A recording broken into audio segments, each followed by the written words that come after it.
All right. Welcome back to the live show.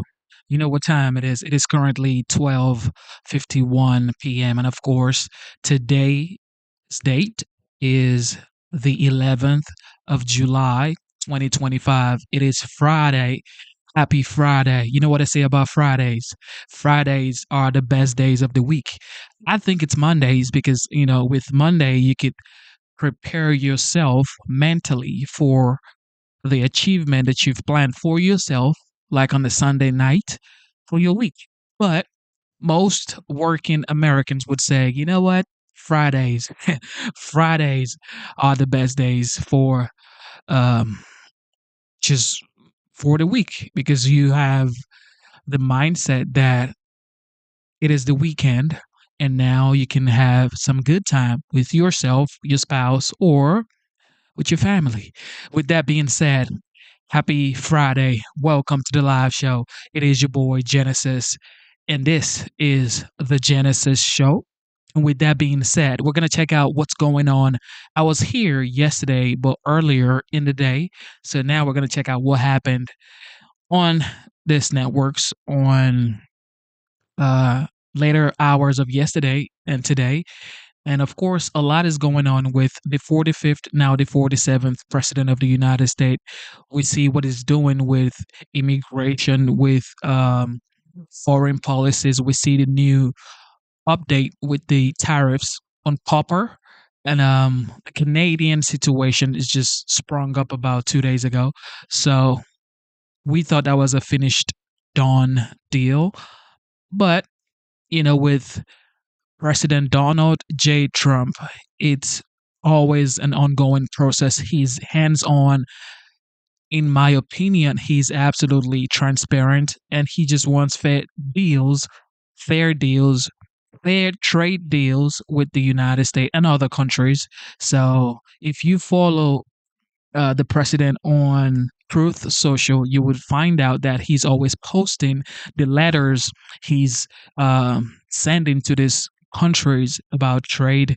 And, it's open, it's right there for every American to see and read and have the information that he's sending to these other people. So, with that being said, we're going to check out um, DHS Secretary Kristi Noem, and she has a lot to say concerning Texas, concerning Homeland Security, people coming into the United States.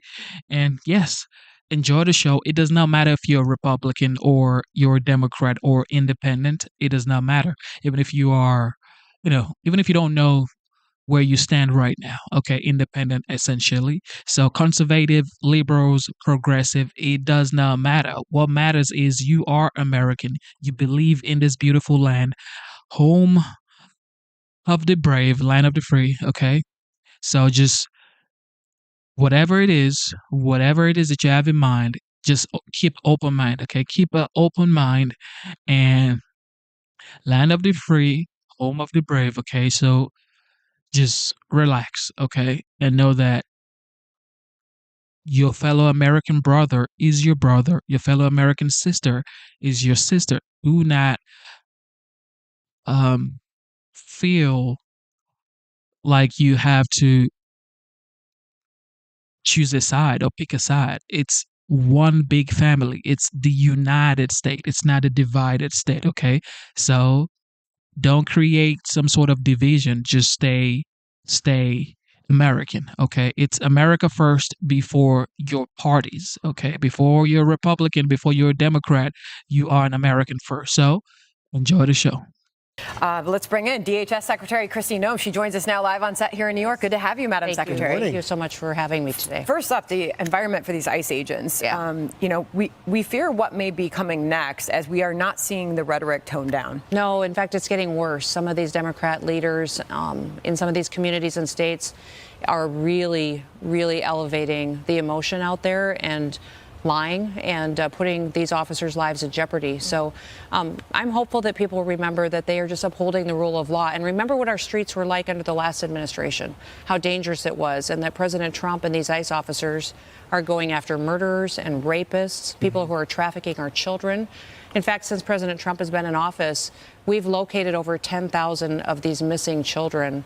and been able to return them back to their family members and to their loved ones. Arrested over 400 different sponsors that were out there perpetuating this kind of activity. So these ICE officers are patriots, and they're going out every day and making our streets safer. Can I ask you a direct question, Madam Secretary? Absolutely. How concerned are you?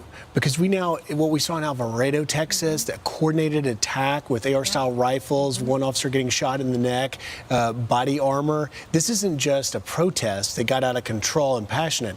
How concerned are you that you may have to attend the funeral of one of your agents or officers? Oh, I think about it every day. Every word that comes out of my mouth, I think, how can I protect these officers so they can do their jobs?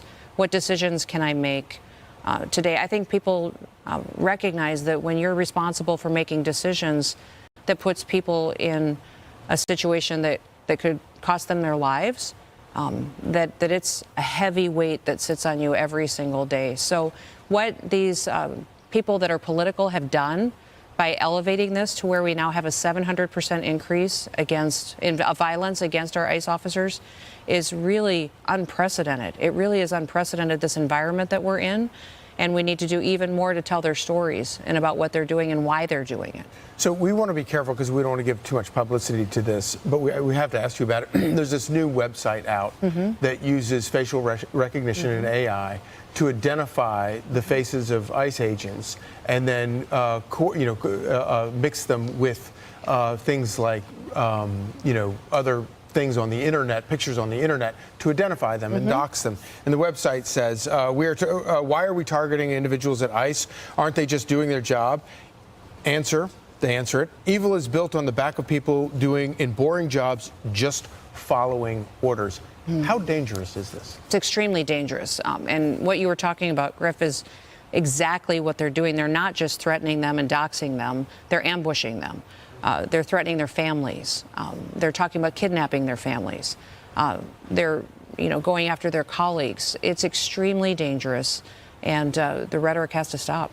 What is your reaction to one of the suspects involved in one of the attacks came in under the Biden administration? Yes, absolutely. Well, the Biden administration let in people from all over the world that are horrible individuals, along with people who came here, trying to be a part of America. But we have removed hundreds and hundreds of known and suspected terrorists through these ICE operations. We have tens of thousands of criminals that have perpetuated violence against Americans have been removed just since President Trump has been in office. So our communities are getting safer every single day, but these targeted attacks against these law enforcement officers is a disrespect and a dangerous situation that we're in, that I hope every American, if you know a law enforcement officer, go today and thank them. Cook their family a meal, go support them, and go talk about it on social media or go have their backs. I think that's been the most disappointing thing to me is people who are silent.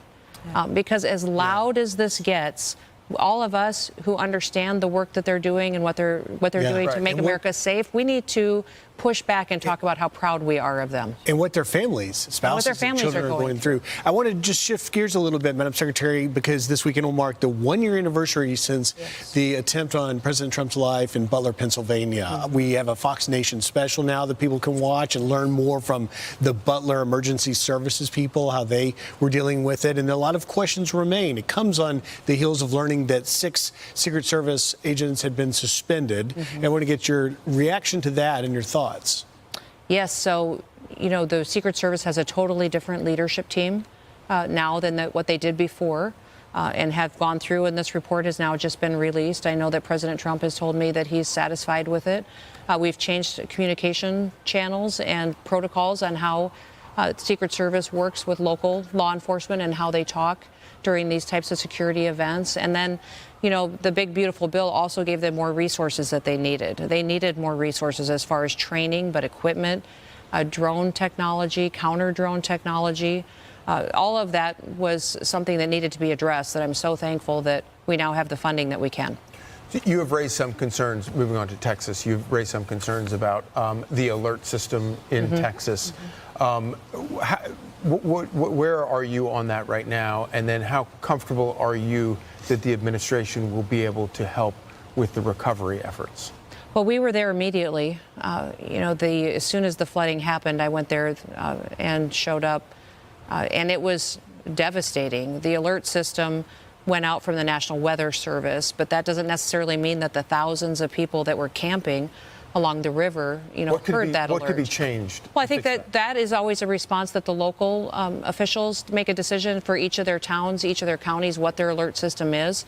I know the governor's been talking about it down there, about maybe potentially doing legislation in Texas that has some requirements to it. We certainly, as a federal government, will give them recommendations and support on what they could do, what other cities do. That's our role. And specifically with FEMA is to always come in when there is a situation like this, that we don't make the decisions for the local communities. We shouldn't make the decisions for the states because every state is different. Every town is different. What they need for sirens or sound alerts might be different based on their topography, on how the city is laid out. So we will give them recommendations and advice, but being there to allow the state to run the emergency response, but we come in and support it, is incredibly important. On that point, CNN is basically got a report accusing you of slowing the process. Yeah. Would you like to respond to that? Well, there you go. Fake news. CNN, again, is absolutely trash what they are doing by saying that, because our Coast Guard, our Border Patrol, BORTAC teams were there immediately. Every single thing I was on, they asked for, we were there. The governor and the emergency management director, Nim Kidd, are fantastic.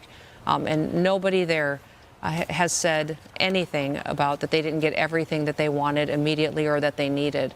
And I'm proud of the work that we've done to support that. But, we've got flooding going on in New Mexico as well, right. North Carolina. So I've been visiting with their leadership team and spent quite a bit of time on the phone yesterday with the New Mexico governor, getting them resources as well.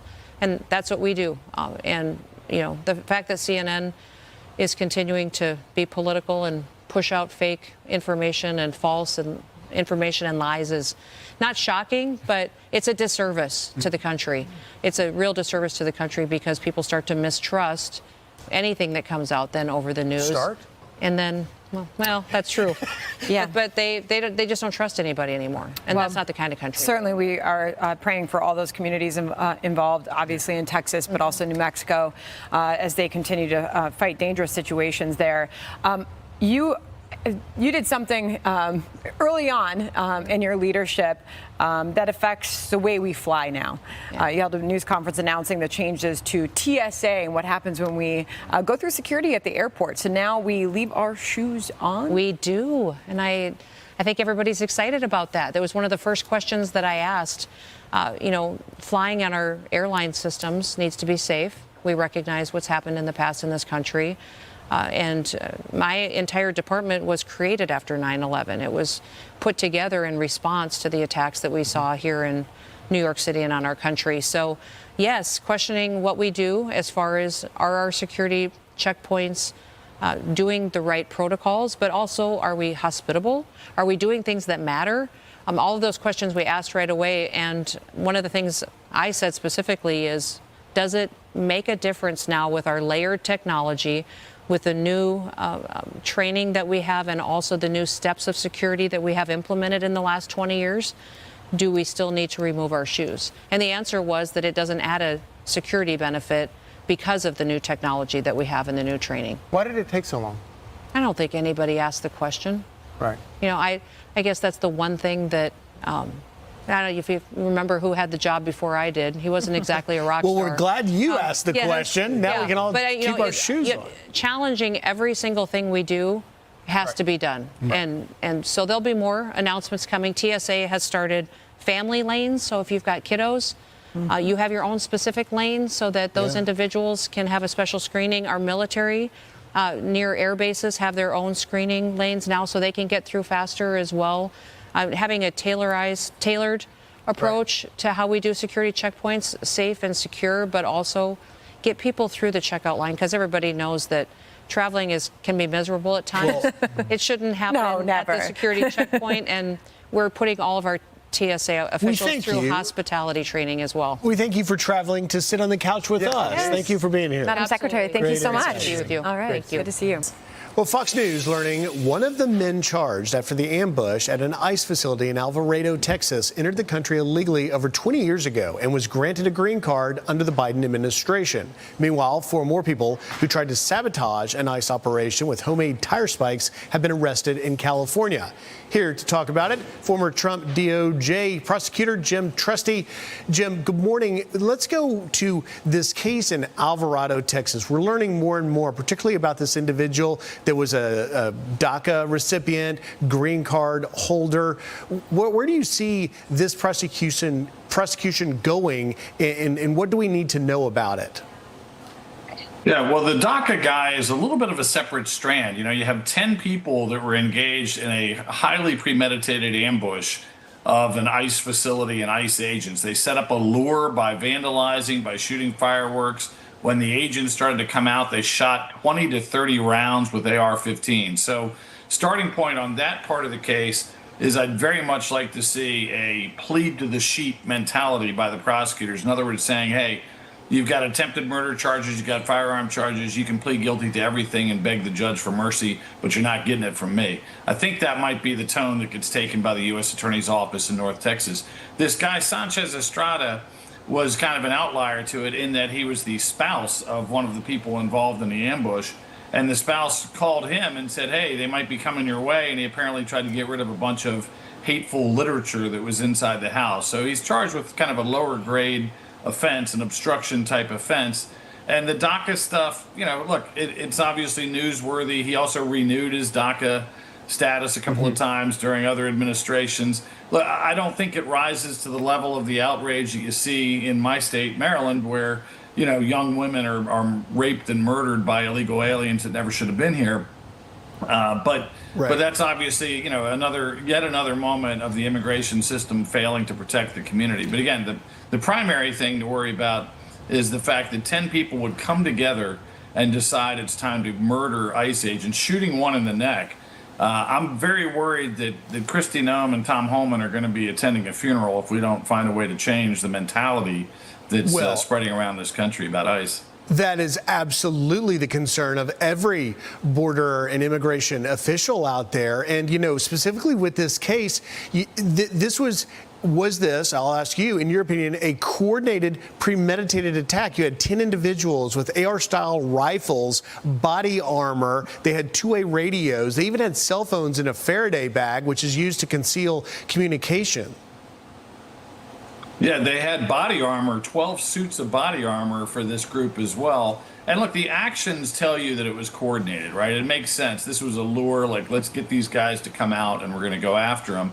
But beyond that, right now, the investigation is undoubtedly going to recover communications between them, at least most likely. And those communications will kind of cement the deal that this was an absolutely coordinated, premeditated, heinous act by 5 men and 5 women in particular that knew exactly what they were in for when they showed up at that ICE facility. Jim, let me turn here a little bit to Kilmar Abrego Garcia. Judge Paula Zenas expected today to weigh in on whether or not the DOJ must announce its witness to basically detail what the government, the administration plans to do with him should he be released. Your thoughts? Yeah, this is more kind of judicially assisted lawfare chaos. That's the short version. The slightly longer version is this. You know, he has human smuggling charges in Nashville. The magistrate judge has basically said, I think we can actually cut him loose on these charges, let him be on some conditions of home confinement, et cetera, where he'll show up for court without being incarcerated. But normally what that would mean in this case is that the ICE detainer kicks in, he's taken into ICE custody and quite possibly removed soon. Judge Zenas in Maryland has a kind of parallel fight going on where the ACLU lawyers are actually asking her, can you order Nashville to send him here because we're worried ICE is about to deport him. In fact, they've asked the judge to not release him too quickly from Nashville because they want to litigate a bunch of stuff in Maryland. And look, short version, in Maryland, it looks like the judge is taking things very personally, that she's frustrated with the DOJ representation and the response. She's ordering things like an ICE official to come to court in Greenbelt, Maryland to explain what's going to happen next. I think this is the kind of stuff where the Supreme Court eventually once again might say, hey, look, we're not going to have 700 district court judges micromanaging the executive branch and shut it down. But in the meantime, plenty of litigation, plenty of chaos, and kind of a tug of war between Nashville and Maryland about where this guy's going to be. Chaos.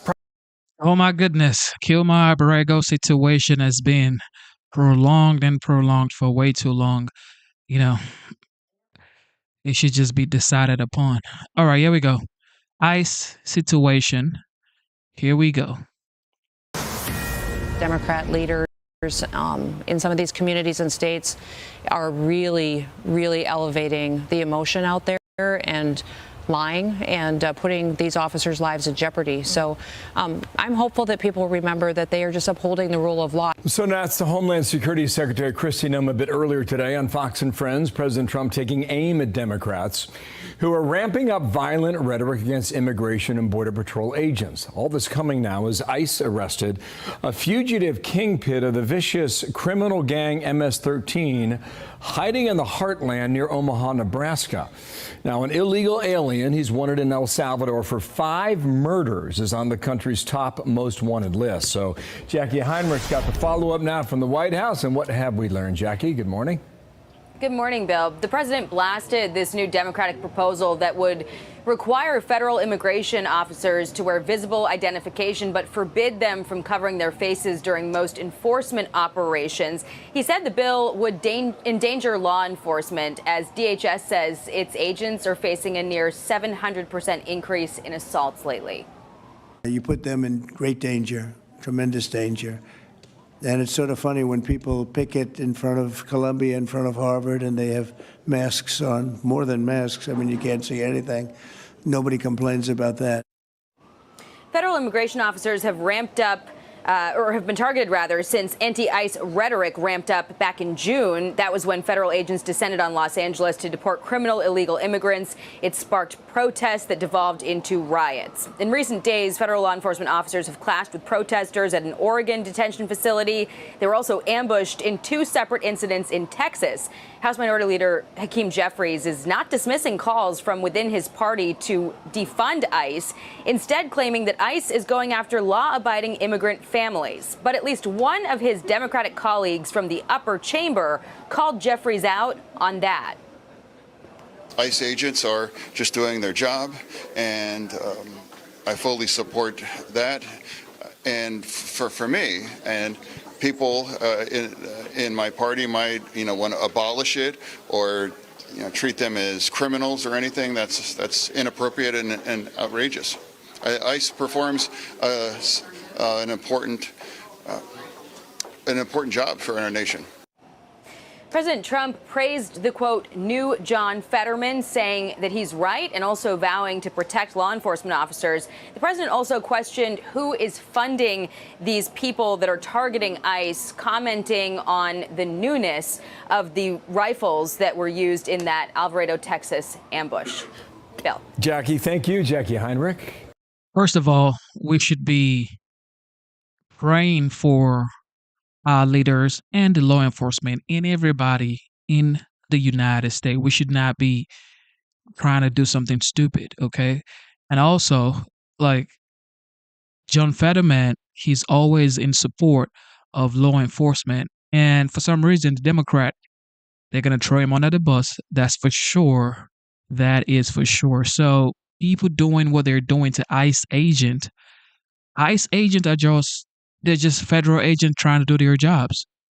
They are just federal agents trying to do their jobs. So, come on, y'all. Meanwhile, Sunday marks 1 year since the assassination attempt on Donald Trump during a rally in Butler, Pennsylvania. And we're learning 6 Secret Service agents were reportedly suspended over the security breakdowns on that day. Lucas Tomlinson is live in Washington with more. Good morning, Lucas. Good morning, Charlie. Good morning, guys. Sandra and Griff. Nearly 1 year after the attempted assassination of Donald Trump, some critics are still asking why there was not a proper overwatch on that roof near the stage. The 6 Secret Service agents that have been reportedly suspended have been suspended for the blown coverage, but they were not fired. The deputy director defended the agency's decision not to sack anyone. Quote, "We aren't going to fire our way out of this. We're going to focus on the root cause and fix the deficiencies that put us in that situation. Secret Service is totally accountable for Butler." Trump's assassin killed 50-year-old former fire chief Corey Comparatori. His widow, Helen, spoke to our own Alexis McAdams about what she wants to ask Secret Service.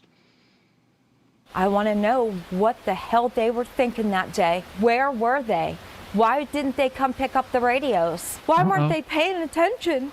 Why did they think that that roof didn't need covered? I can see it. Our blood is all over their hands. I'm angry. I lost the love of my life. My kids lost their father. They screwed up. Secret Service Director Sean Curran, who you see on the stage there, responding to the criticism after the interview, saying in a statement, quote, "I have kept my experience on July 13 top of mind, and the agency has taken many steps to ensure such an event can never be repeated in the future. Nothing is more important in the United States Secret Service than the safety and security of our protectees." Now, Trump's response to getting shot that day in Butler in the ear served as a rally cry for the remainder of his campaign. He got up, as you see here, fist extended, and yelled, "Fight, fight, fight." The crowd erupted in cheers and responded, "USA, USA, USA, guys." There was a hand ride to the wire after that. Guys? All right. Thanks, Lucas. Thanks, Lucas. Thank you, Lucas. I was just saying on the couch here, it is hard to believe how much happens in such a short time. I mean, just to think that was just a year ago. And now we're hearing for the very first time from the Butler emergency first responders on the moment that they began to monitor Thomas Crooks. Listen here. The shooter is one of those people that I began to monitor. I've seen him going in and out of eyesight, looking up and paying close attention to where our sniper units were located within that building. Crooks was spotted on the westernmost window facing south. The Beaver County sniper asked me to come speak with him, and when I went over there, he'd showed me he'd taken 2 photographs of Crooks.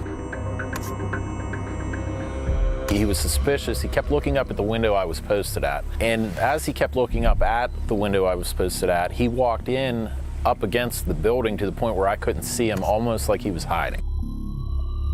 Just didn't really seem like he gave any cares about actually being at a presidential rally. If you haven't had a chance to watch this, please do. Part 2 is now available on Fox Nation, and it's the first time that we've heard from those first responders and the look that they had at Thomas Crooks, and obviously when they started to act on that day. Yeah, and you know, good on Fox Nation to really go and dive into this and getting that interview with the Butler Emergency Services people, because there are still a year later a lot of questions surrounding that day and that event. Yeah. And while there are obviously some mistakes on the ground, most of those agents did their jobs and did it well. Obviously, we could talk about the security leading up to it, but the breakdown was at a higher level where the communications, the threat assessment that was being made on the ground was not making it to a position where they could take him out sooner. And obviously, we lost a great patriot in that horrible crime. Who is obviously still, the family still demanding answers on what led up to that moment. I'm Steve Deuce. This is why most people are not trusting law enforcement. This is why. I mean, things like this is like, come on. Come on. All right, ICE situation going wild. They're not just threatening them and doxing them. They're ambushing them. They're threatening their families. They're talking about kidnapping their families. They're, going after their colleagues. It's extremely dangerous, and the rhetoric has to stop. That was Homeland Security Secretary Kristi Noem. She was on Fox and Friends earlier today, and she was sounding the alarm on dangers facing ICE officers. And this comes amid ramped-up resistance, some of it violent and potentially deadly. So here you're watching video that shows intense clashes earlier this week in San Francisco. ICE posting about it, saying this behavior is not protesting. Todd Lyons is acting ICE director. Something that Karen Bass, the mayor of LA, just said caught my attention when she said, "How do we know that this is an arrest and not a kidnapping?" I'll turn it over to you. How would she know? Well, I mean, Dana, you can see from all the video too, right? They say that ICE agents, they're not properly marked. You see them in their tactical gear, in their vest, where you blatantly see FBI, ATF, ICE, HSI, ERO, whoever's out with us. So the mayor's claims are just totally false. And what she's doing is making people afraid of us. If LA wasn't a sanctuary city, we wouldn't have to go on the streets. If they turn these criminals over to us in a secure setting, we would not be out there. So what the mayor is doing is she's stoking the flames of this, and she's the one that's making it worse than what it really is. I want to show you this graphic. The increase in attacks against ICE agents is up 690% from a year ago, from 10 in 2024 to 79 so far this year in 2025. When it comes to masks, would you describe them as more of a need than a want? I would say that, Dana. If you like we have talked before, if you looked at the beginning of this administration, you looked even in December, November of last year, we weren't wearing masks. ICE agents weren't wearing masks because they weren't afraid of their information being doxxed, their photos taken, addresses posted. But as you've seen the steady increase of when we started doing our law enforcement mission, that's when you saw, these left-wing activists, these groups start posting the names, faces of ICE agents, officers, and their families. So while I'm not a fan of the masks, I think we could do a better, but we need to protect our agents and officers, and I fully support them in that. I say it's a need because they need to protect their families. They need to go home safe at night. And if you just look at the ambush in Texas just recently, that's a pure sign right there that this rhetoric is really stepping up the violence, and it's getting worse. Well, let's talk about some of the Democrats who have talked about this. Watch.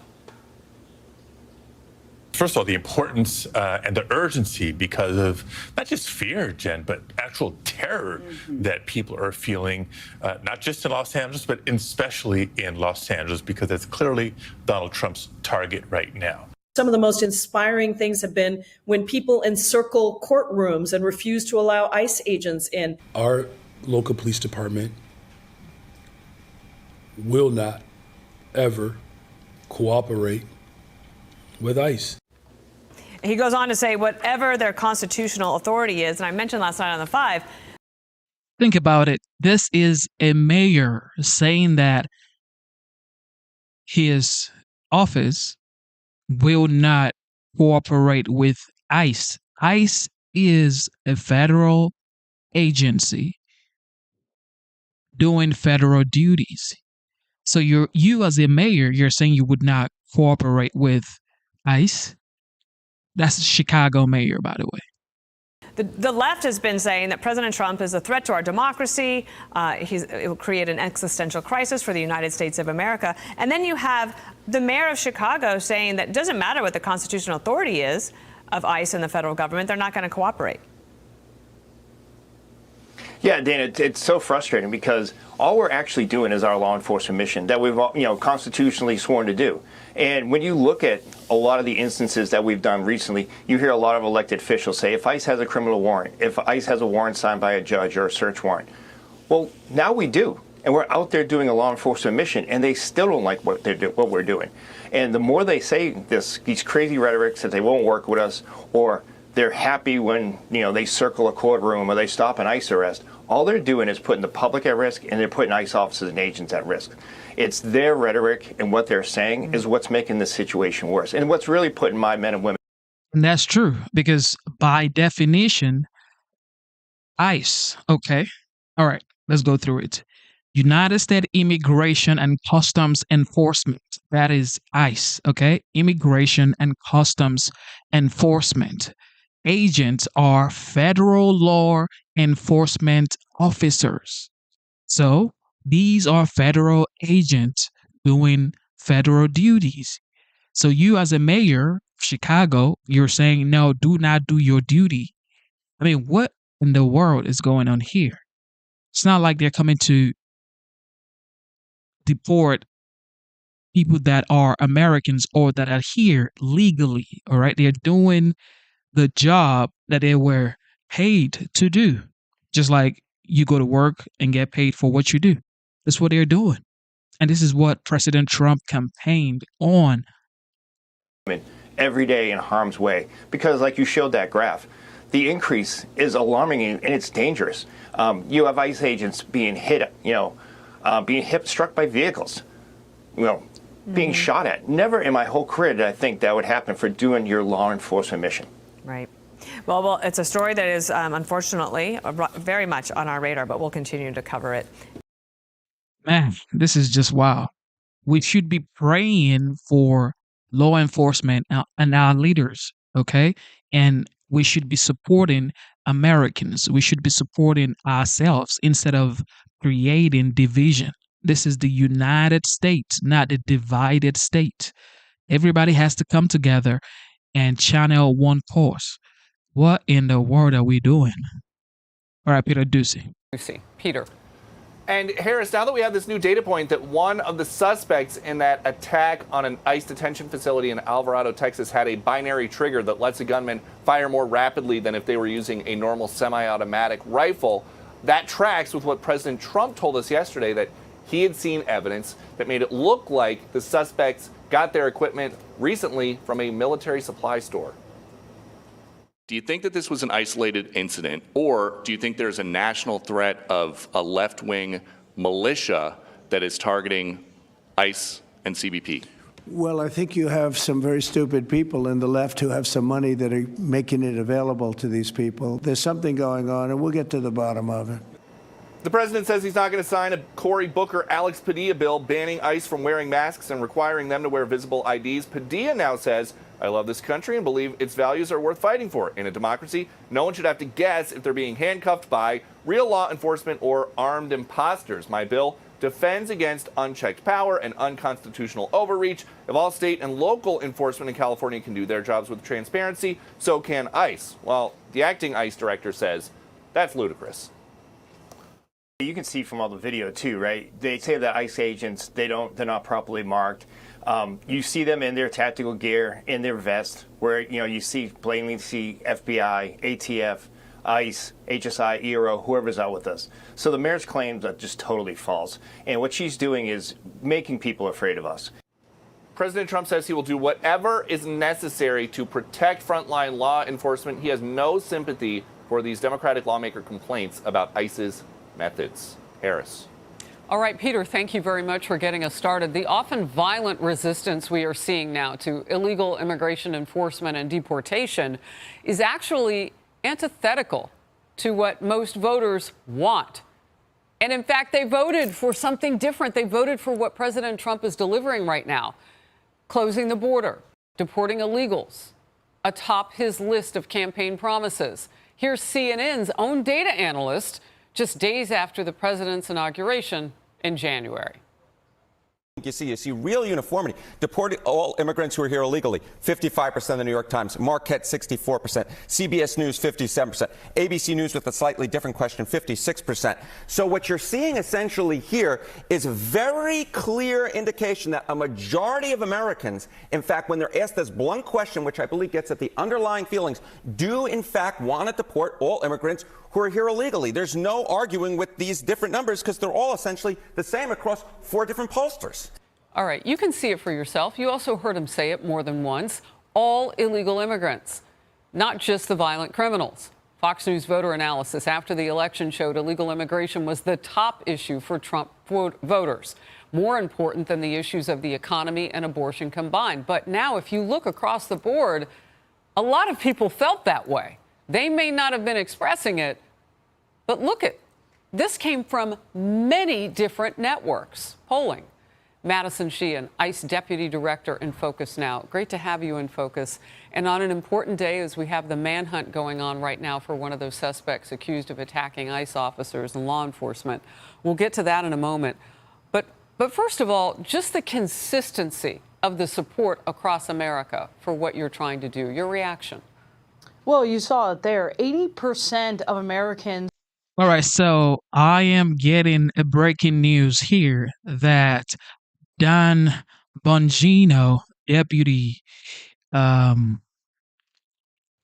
deputy director of the Federal Bureau of Investigation, did not attend work today. He did not go to work today. So people are saying he may have just quit the FBI, which it's not for sure. I'm not saying he quit the FBI, but they're saying that Don Bongino, deputy director of the Federal Bureau of Investigation, did not go to work today. So people are saying he may have quit FBI, but that is just speculation. Okay. It's not like he quit just because he didn't go to work today. So breaking news. Okay, so don't say Genesis said he is not more in the FBI. Okay, this is just breaking news. They're saying he did not go to work today, so he may have just quit FBI, allegedly. All right. Voted for immigration law. Over 8 million Americans voted for President Trump, and what he is doing and being able to keep the American people safe, to put the American people first time and time again. We've sealed the border. We will continue to force laws on the interior. This is what Secretary Noem and President Trump have led the way for over the last few hundred days to be able to make this happen, and we will continue to do it. Our officers are out on the street catching the worst of the worst. Just last week, we even caught in LA a Colombian national who was convicted of murder in his country, and because of Joe Biden open border policies was let back into this country to be able to wreak havoc on our communities. I mean, you talk about the recidivism. One of the suspects I called out is accused of 5 murders in El Salvador. The recidivism was already happening before they got in our country. So who would even have a thought that they wouldn't continue to do what they've already done? I want to get to this. One of the women charged in that ICE facility ambush made a jailhouse phone call to her husband. A source says she urged him to hide any, quote, anti-Trump evidence. Byron York's new column, titled ICE, Antifa, and the Democratic Party. He argues opposition to Trump's immigration enforcement has brought the fanatics of Antifa more closely than ever in line with the beliefs of progressive Democrats, and perhaps those in the party's mainstream, too. Would it be fair to call Antifa the militant wing of the Democratic Party? Maybe so, Byron York writes. And if it is not fair, it is closer to true than many Democrats would ever want to acknowledge. Look, it's hard to step away from the politics because it's clear that Democrats either didn't believe the polling or don't care. Yeah, they've politicized ICE from day one, and we're seeing this time and time again. I mean, the man you showed on the screen was tampering with evidence as agents arrested him. These are not people who support the American dream, to support the American people. These are people who want to wreak havoc on our communities, wreak havoc on law enforcement, and cause harm to the American people on an everyday. And they are not the people that we want to have in our communities on a daily basis causing harm. Well, look, Deputy Director Sheehan, it is hard to believe that people would outright not turn away or at least condemn that, but certainly turn away the opportunity for this to happen by speaking up and speaking out in their communities. A CNN panel got very tense after one panelist made this shocking comparison about the president's immigration crackdown. Watch. We're talking about it like it's no big deal that they are kidnapping people and transporting them to concentration camps, both domestic and foreign. That is not. I think that's kind of insulting to. I think it's Jewish insulting what they're Holocaust doing. It is not insulting to Jewish Holocaust. I find it insulting that you could even fix your mouth to defend this disgusting behavior. Ovens at these? It's not a death camp. It doesn't matter. It's a concentration camp. It doesn't matter if the facts don't fit her fantasy. But it does matter. Not only is that offensive, it's dangerous. There are already people attacking ICE agents out there. Don't give them a made-up reason to go after these people. Well, this kind of rhetoric is what we're seeing time and time again from the Democrats, from CNN and MSNBC and all of these other channels who continue to go after law enforcement officers when they are getting criminals off of our streets, murderers, rapists, gang members, and the list goes on and on again.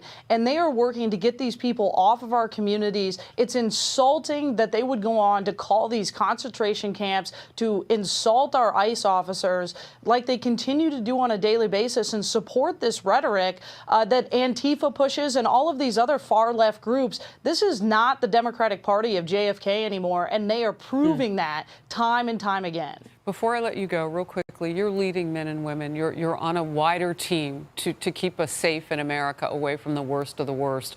How concerned are you on a daily basis now about your own people in the field? Look, we're looking after our agents every single day. We're making sure they're taken care of, their families are taken care of. We're working to protect them from doxing and the harm that they're put in the way. Every single night when my phone rings, I always worry about the safety of our law enforcement officers. But Director Lyons, Secretary Noem, and President Trump has stood firm that they will protect our law enforcement officers. And I truly believe that they will continue to do everything they can for my team and our families. Oh man. Oh my goodness. Now ICE agents are going through all of this stuff. But meanwhile, in Nebraska, ICE arrest MS-13 kingpin. All right? In Nebraska, ICE is doing their duty and they have just arrested. This was yesterday. They arrested MS-13 kingpin. Like, isn't this what you voted for? Get out! Get out! Walk back to me. Come on back. Come on back. Stop. Do I move? Major takedown by ICE agents in Nebraska as they bring in an MS-13 kingpin who has been on El Salvador's 100 most wanted for nearly a decade, including before he entered the United States. Authorities had been withholding his name, but now Fox News can exclusively tell you who he is. Welcome back as America Reports rolls into a second hour. I'm John Roberts in Washington. Sandra, this is quite a story. What an incredible development. I'm Sandra Smith in New York. John, good to be with you. The suspect's name, Melvin Varela Perez. He's been wanted for 5 murders and is considered a high-ranking member of the gang. But even though he's been on El Salvador's 100 most wanted list since 2016, he crossed the border and was released into the U.S. under the Biden administration. Perez was arrested alongside an associate named Rene Escobar Ochoa, who had a red notice from Interpol out on him when he came across the border. The Department of Homeland Security reacting in a statement saying, quote, the Biden administration allowed 2 ringleaders of MS-13, one of the most violent gangs in the world, come straight into our country. One of these depraved aliens is on El Salvador's 100 most wanted fugitives list and is wanted for 5 counts of murder. The other has an Interpol notice for drug trafficking. These are the kinds of scumbags sanctuary politicians are protecting and letting walk free on America's streets. Reporters are Tom Homan will be here for more on this breaking news. This right here is what we voted for. I voted for because he said he was going to deport violent criminals. This is what Trump campaigned on, and everybody's acting like this isn't what we vote. This is what we voted for, okay? But the left, which look, I don't like when people say the left and the right or independent, because at the end of the day, we are all Americans, and I hope someday this rhetoric of, this administration, that administration, our administration, your administration, I feel like that should stop as well, because it's just only going to create more division. And if we're going to move forward rapidly, it should be everybody needs to be on the same time. Everybody has to be on the same course, which is to create unity and a better life for all Americans. But here goes Biden's situation. I must respectfully decline to answer based on the physician-patient privilege and reliance on my right under the Fifth Amendment of the Constitution. On my right under the Fifth Amendment of the Constitution. Oh, man. Biden's doctor plead the Fifth. Okay, here we go. On my right under the Fifth Amendment of the Constitution. On my right under the Fifth Amendment of the Constitution. And so it went for several minutes in a closed-door interview with former President Biden's House doctor at the White House, Kevin O'Connor. Did not answer almost every question posed to him. House Oversight Committee Chair James Comer calling out the complete lack of cooperation after that meeting concluded investigating Biden's cognitive decline. I can tell you exactly what happened. Dr. O'Connor pleaded the Fifth Amendment. This is unprecedented, and I think that this adds more fuel to the fire that there was a cover-up. Okay, Jonathan Turley, Fox News contributor. Sir, good morning to you. Thank you for coming on, Professor. Legally, he can hide behind the Fifth Amendment. Let's talk about the legality of what his answers were first. Go. Well, you have to keep on repeating that line because you can't get into any answers without undermining your invocation. The question is really what Congress will do about it. They can actually force his testimony by giving him a grant of immunity. Now, the key about the patient privilege is that that is often negated in a case of what's called the crime fraud exception. In fact, even laws like HIPAA have exceptions for subpoenas and criminal investigations. What the Oversight Committee is saying is we're looking into possible crimes here. You know, these are very serious allegations that even legislation was signed without the knowledge and consent of the president. That can be a crime. There's also questions whether perjury might have been committed. So Congress is in a good position here, but it's likely that O'Connor and maybe even President Biden could go to court to try to prevent even his being compelled to testify. Okay, didn't the White House the other day say we'll give you all the immunity you want? Isn't that basically what their message was? Yeah, and I expect that Congress would likely do it as well. They're not trying to bag O'Connor. They're trying to get at the truth here. To keep in mind, Bill, that the 25th Amendment was designed to deal with a president who's no longer capable of carrying out the duties of his office. But it's a bit of a paper tiger. It doesn't work unless you've got the cooperation of figures like the vice president and others. The only other protection we have is congressional oversight, is the ability of Congress to look into these matters. This is long overdue. You know, we had President Wilson, who was effectively out of office when his wife and others were carrying out his functions. And he was basically incapable of making any decisions. We really haven't improved much since then. Wow. Here is, just to go back in the Wayback Machine, not too far back, 2024. Here's how a lot of Democrats, when asked about that question, they responded the following way. Watch. Is President Biden up to the job? Absolutely. He is as sharp as ever, as I have known him to be in my engagement, in my experience. He's clearly up to the job. He's doing it every day. He's doing it successfully. He is sharp, intensely probing, and detail-oriented and focused. Okay, that's the way it went then. This is how it went yesterday now, with Chad Pergram asking the question. Do you have concerns about the president's health and his mental acuity at all? None whatsoever? I had none. Now, granted, I didn't see Joe Biden every single day, but I did have an opportunity to interact with the president. I never had a concern. If there's anyone that I am concerned about their mental acuity, it is the current occupant. We addressed. Oh my goodness. Oh my goodness. Jasmine Crockett. You just had, look. The legal side of this. What about the public impression that is left from not answering questions? Comer said all you're doing is adding more fuel to the fire. What do you think about that? Well, I think that's right. I mean, the Democrats have their own problems. You know, the Republicans are citing Representative Goldman, who said previously that invoking the Fifth Amendment is only done when you did something wrong. And they're quoting that all over the place. But the Democrats could have a hard time convincing the public to listen to them and not their lying eyes. That we all saw that debate.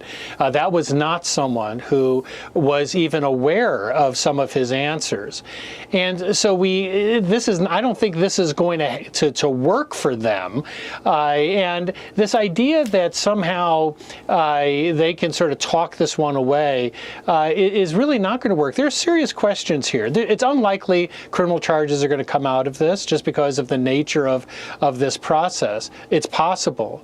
But what we do need are answers. The problem under the 25th Amendment in our current system is that there's always people invested in keeping a president, even a president who looks like, you know, Weekend with Bernie.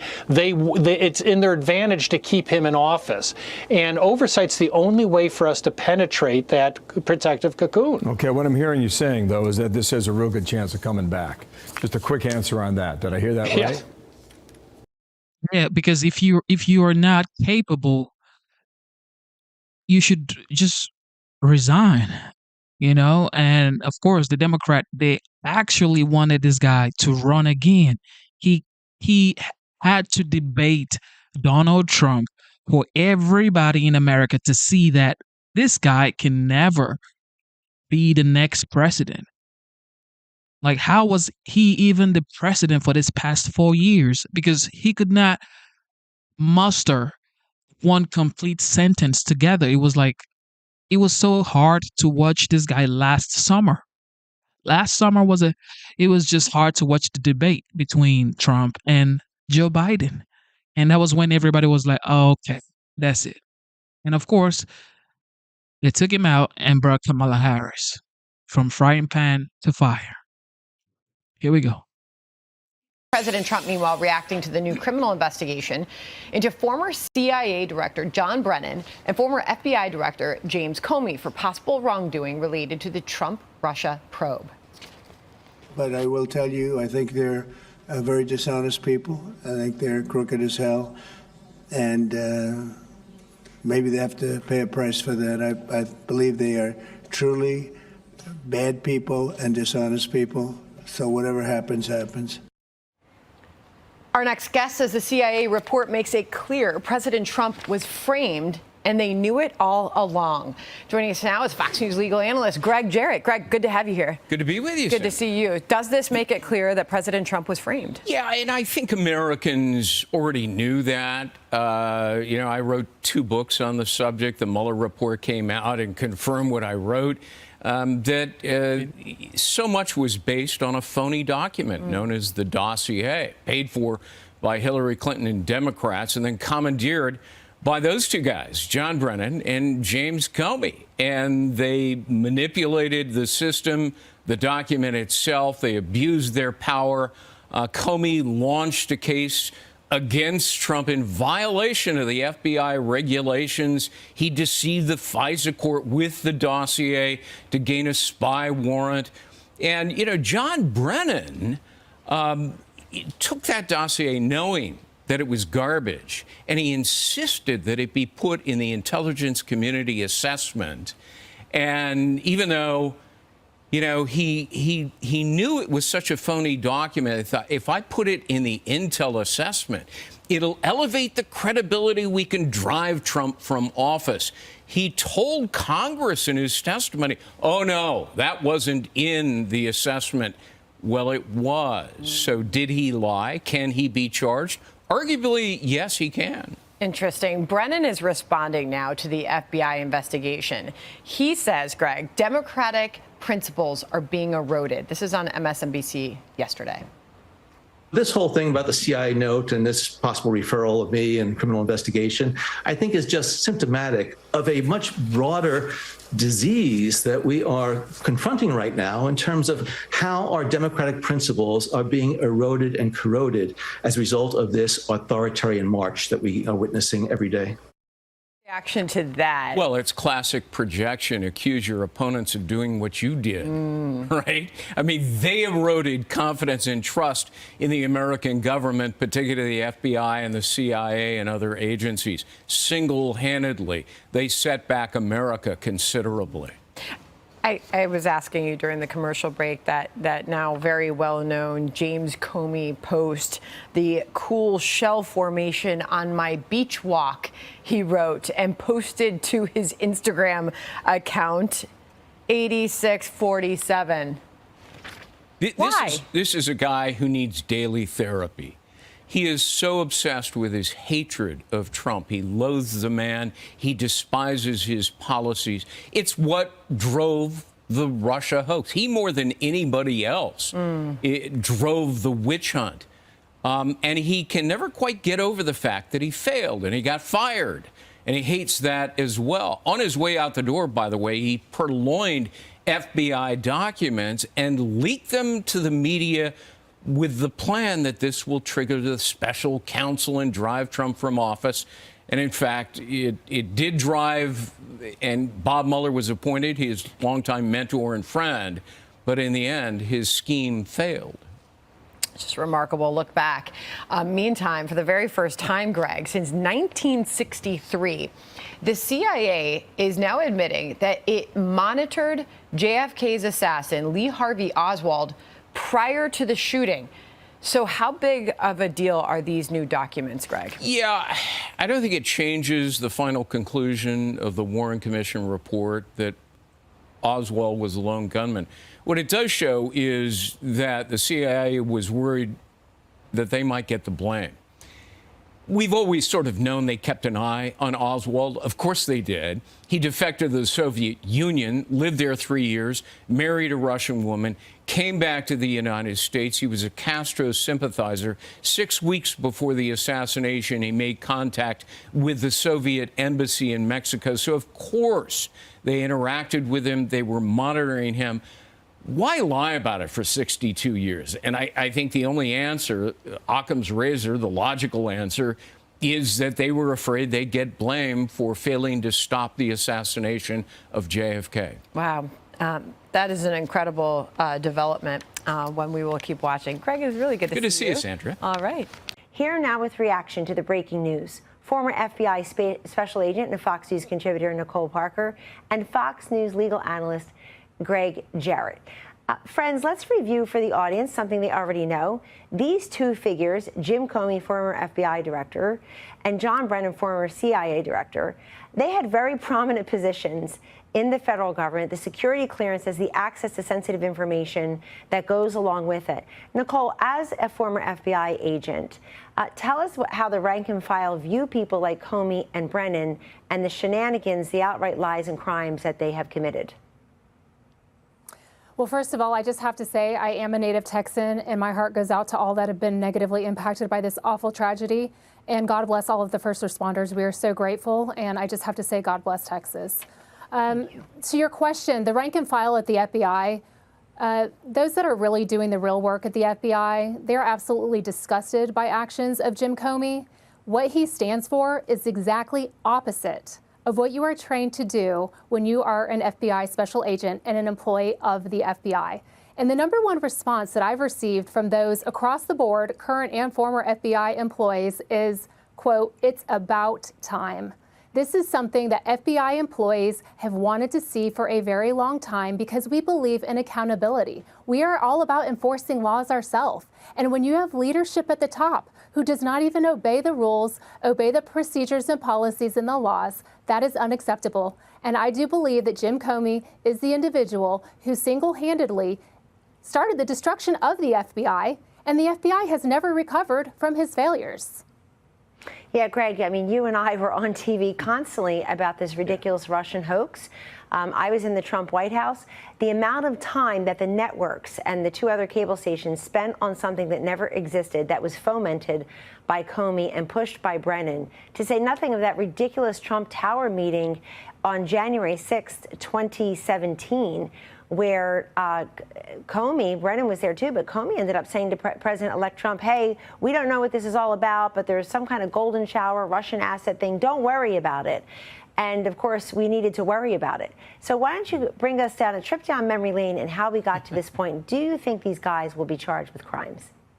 I think there's a very good chance. You know, I wrote 2 books about it. And in the second book, I'm gratified to see that this new information from the CIA corroborates just about everything I wrote about John Brennan, that he knew that the dossier was garbage, and yet he insisted on inserting it in the esteemed intelligence community assessment to give the dossier credibility so that he could use it as a cudgel to bludgeon Donald Trump politically.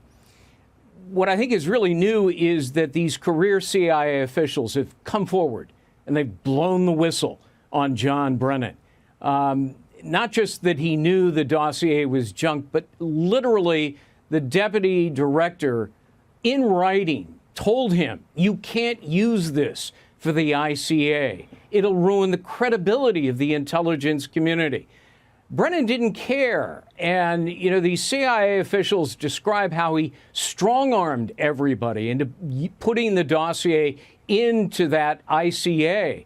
He sidelined people who said no. He silenced them. He excluded 13 intel agencies from contributing to it because they also objected. So I think what they're looking at here with respect to Brennan is perjury, false statements, maybe conspiracy along with Comey. It's pretty incredible. I mean, Greg, let me just stay with you for a moment. Legally speaking, where do we go from now? So if they're under investigation, obviously they would need to be charged. Somebody will go in and maybe do an interview with them, possible indictments? I mean, is it enough? The list I read, who can argue with this? Lying to Congress, abusing their security clearance, abusing the FISA process? Yeah, I mean, you'd have to go to a grand jury in Washington, D.C. and get an indictment and then, of course, bring the prosecution. In D.C., bringing a case against a Democrat and a liberal is almost a fool's errand. As for James Comey, I think they're looking at defrauding the government, a conspiracy, and deprivation of rights under color of law. That is, knowingly using fabricated false evidence to support a case against Donald Trump. The statute of limitations, which is 5 years or 7 years, is actually suspended or tolled whenever incriminating evidence is deliberately withheld or fraudulently concealed.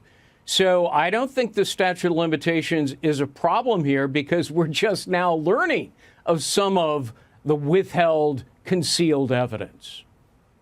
Yes, and Nicole, going back to you as an FBI agent, under Kash Patel, the FBI seems to be going in an entirely different direction. What do you hear from some of your former colleagues about the different direction we have now?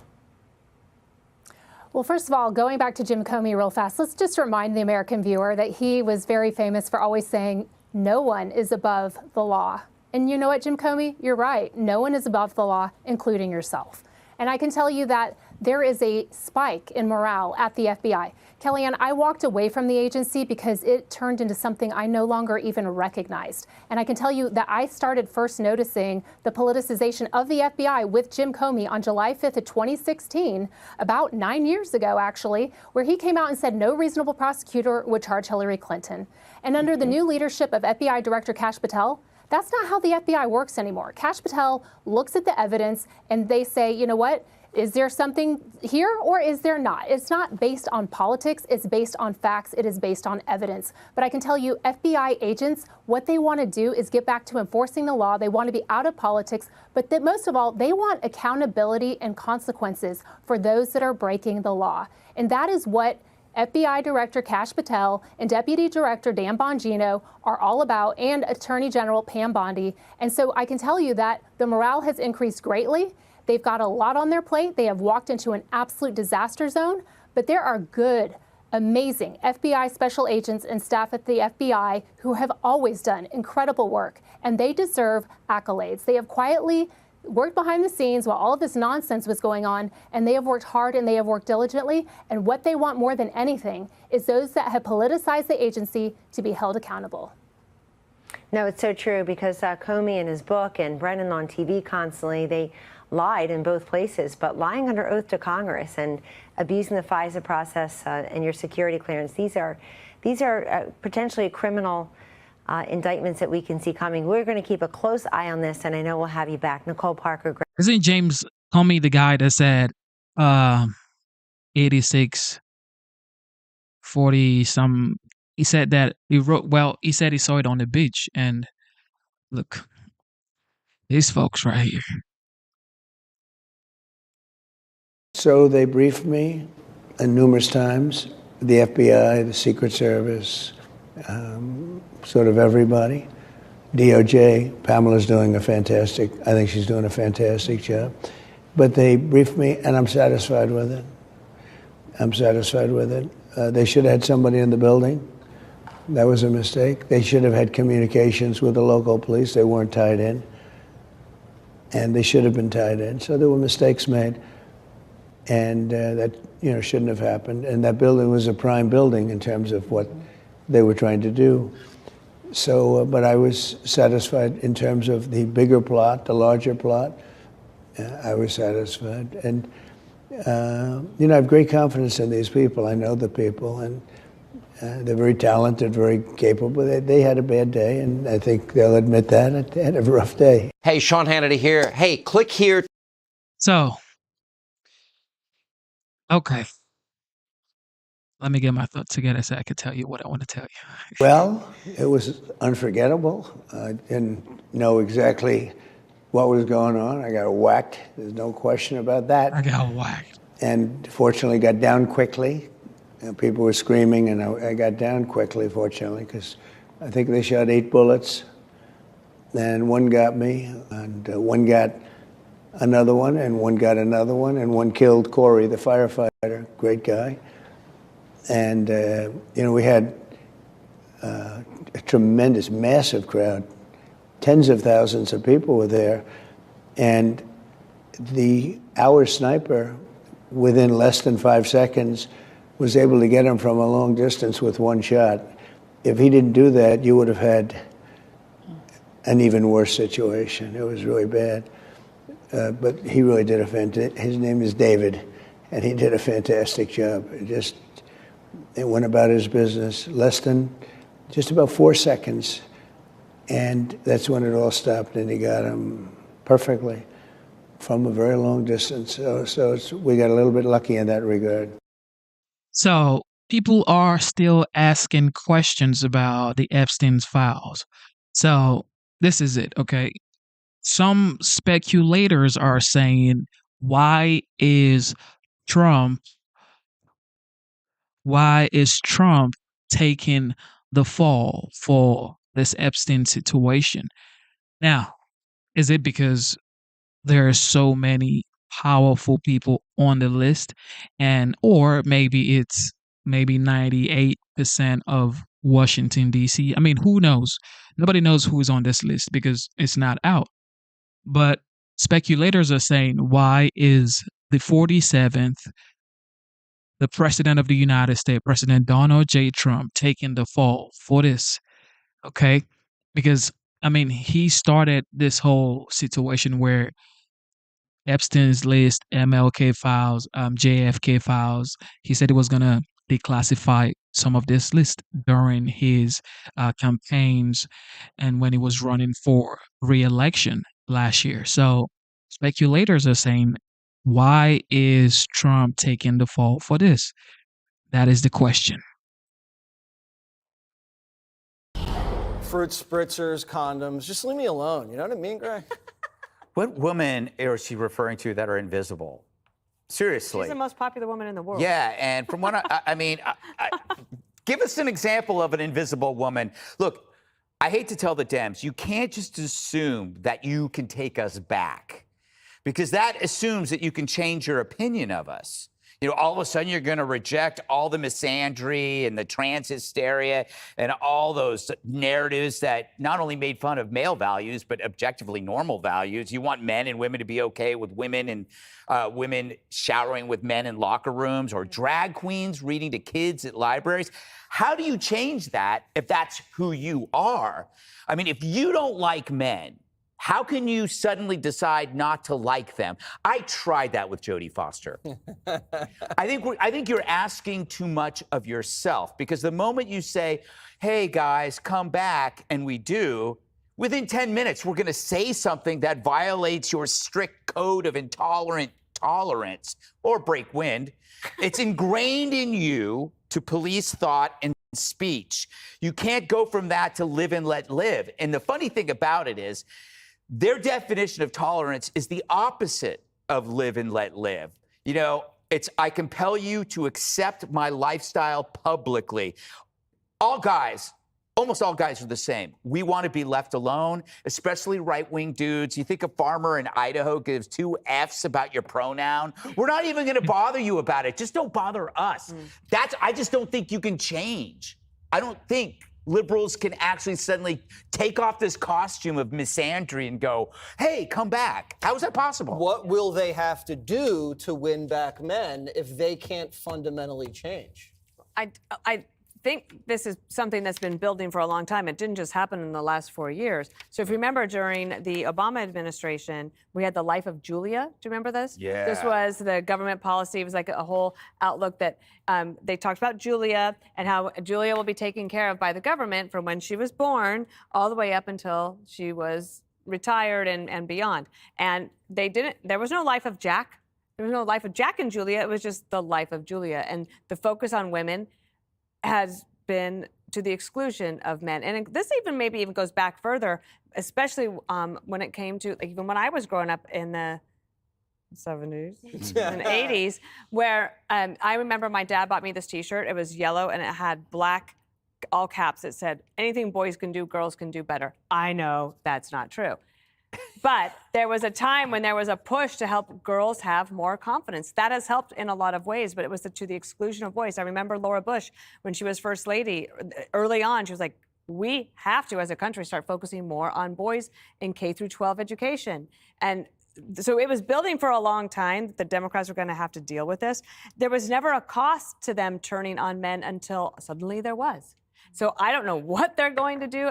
To me, if you look at Zohran Mamdani, he's basically promising the moon and the stars for free to everybody. I mean, I don't know who's going to buy that. There will be some men that do. But if that's the direction that the Democratic Party is going, because Hakeem Jeffries can't seem to say anything else, then they might be in the wilderness for quite a while. Emily, does it have to be about pushing men down or bringing women up? Can't we just be together? We work better together, men and women, don't we?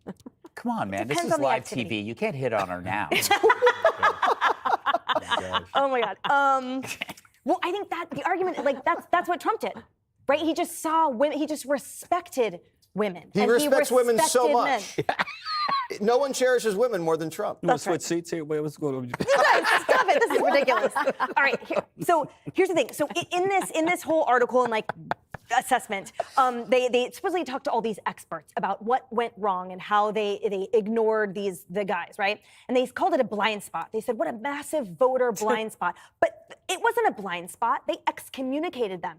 They said, we ignored them this time around. You didn't ignore them. You rejected and expelled and vilified men. They created an epidemic of eunuchs and a world where Dylan Mulvaney was the face of Budweiser and Leah Thomas was nominated by UPenn to be the NCAA Woman of the Year. They literally recreated her land. And here's the thing. The left saw just simple masculinity as toxic, obviously, and hyper. All of this analysis, whenever they refer to masculinity, they say hyper-masculinity. And the whole point is that Trump and the GOP just respected masculinity, just respected women, and actually went to protect biological women. So the whole thing is everything on the left sees everything as so magnified. You know, an American flag, oh, you must be a redneck, terrible, violent person. Oh, you like to be masculine, you must be terrible, instead of just respecting a normal person. Donald Trump famously said, Harold, he's going to protect women whether they like it or not. Isn't that the message that women need to hear? Look, I think James Carville says things in ways that really not only get people's attention, but really makes you think.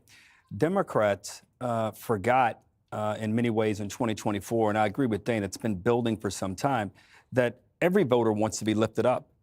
Men, in many ways, were the swing voters in this election. His team, President Trump's team, looked at the data and said that we lost men from 16 to 20. We got to grow that number. So they did what the other campaign didn't do. They respected them, men. They lifted men up.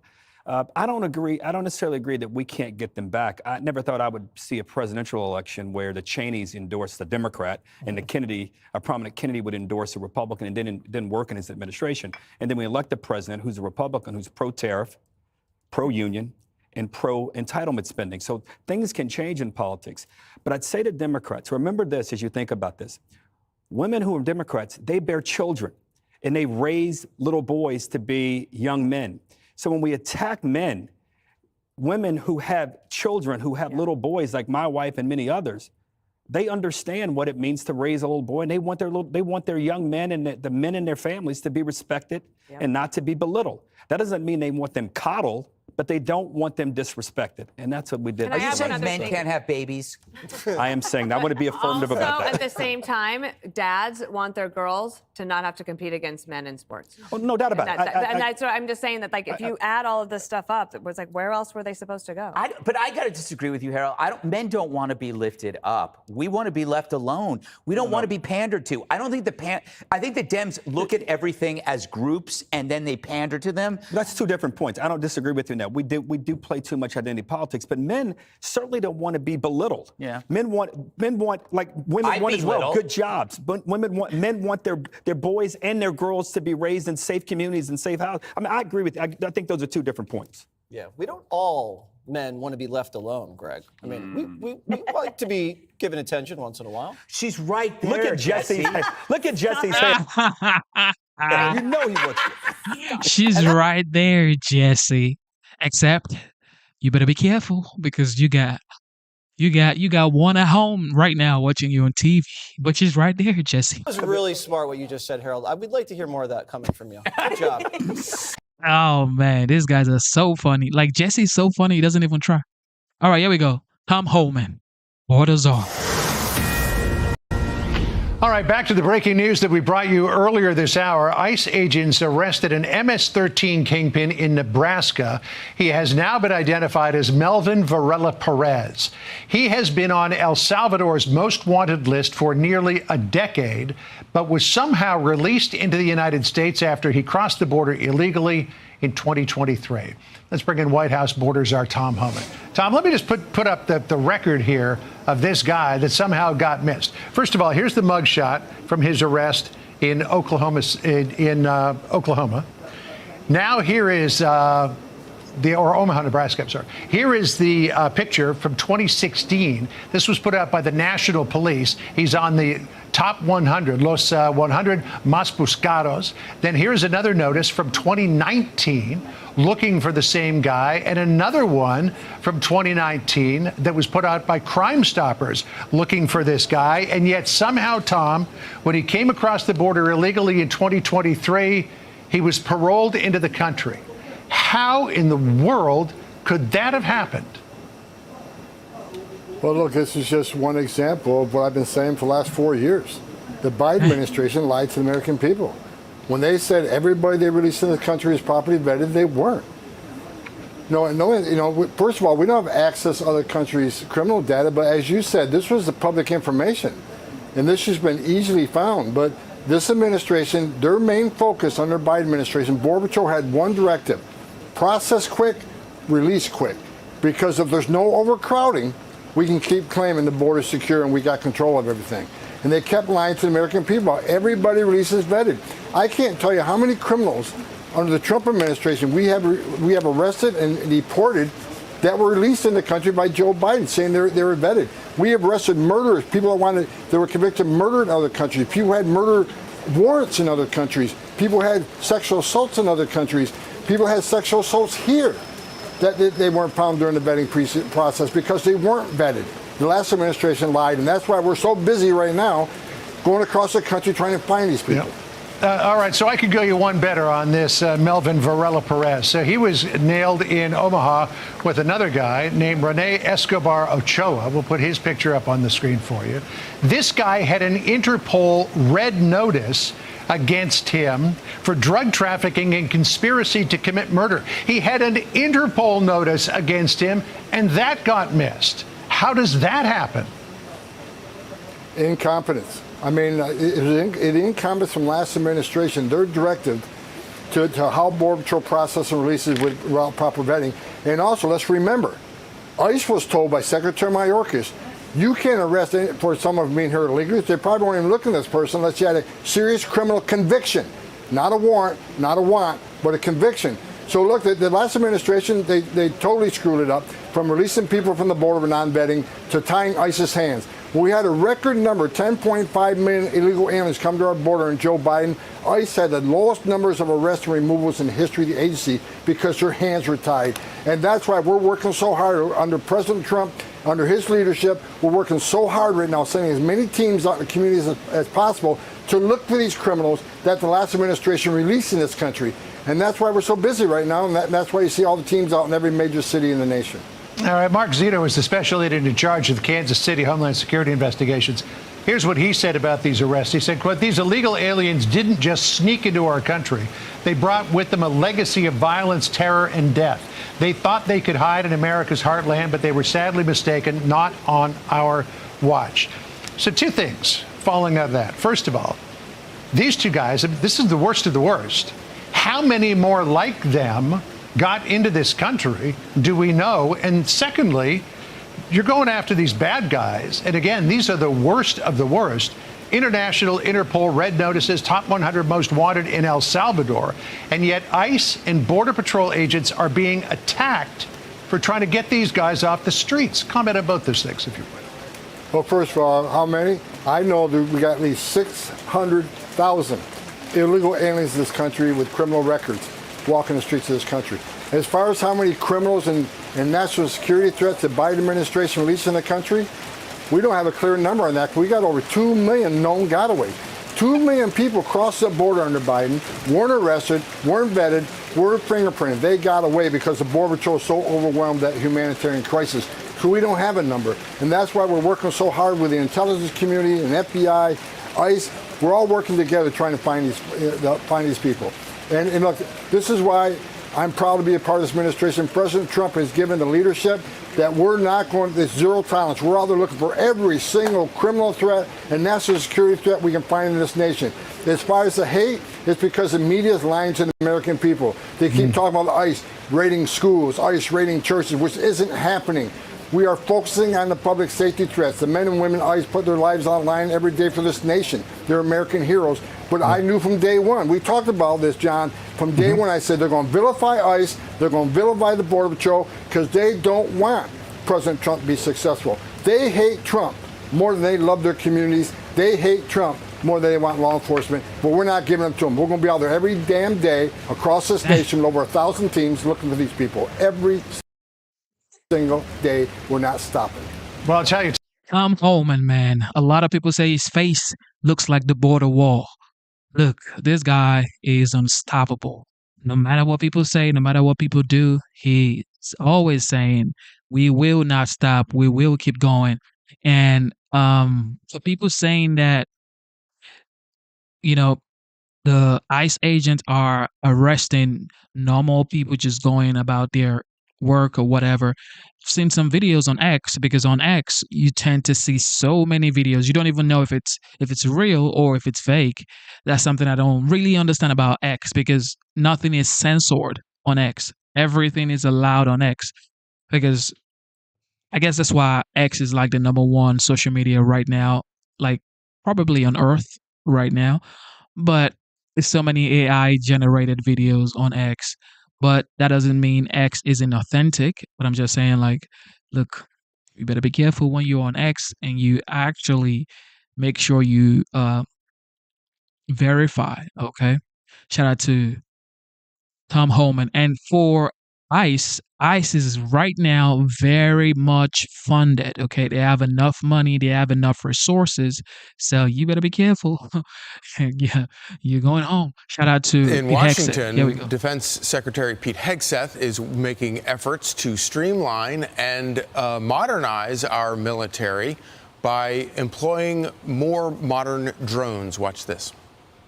While our adversaries have produced millions of cheap drones, before us, we were mired in bureaucratic red tape. Not anymore. We're going to bolster the U.S. drone manufacturing base by producing thousands of American-made products. We'll arm combat units with a variety of low-cost, American-crafted drones. We're going to train as we expect to fight. Senior officers, well, I'll grab this. This is the memo. Senior officers must overcome bureaucratic risk aversion in budgeting, weaponeering, and training. So here's the memo we're signing today, delivered via drones. This is the future. We're in the fight. We're in the fight to win it. I'm never going to back down. That's amazing. So, you know, it's interesting, you know, the degree to which drones have changed the entire landscape of war. And it's not easy to be a superpower when any country anywhere in the world can deploy tens of thousands of these cheap drones. This is an effort to balance that battlefield and win back the battlefield. And I think it's probably a very, very important overdue thing that we do. Well, and we saw the two parties so crystal clear during Hegseth's confirmation hearing, because you had the Democrats being like, well, what about women in the military, your personal life, yada, yada, yada.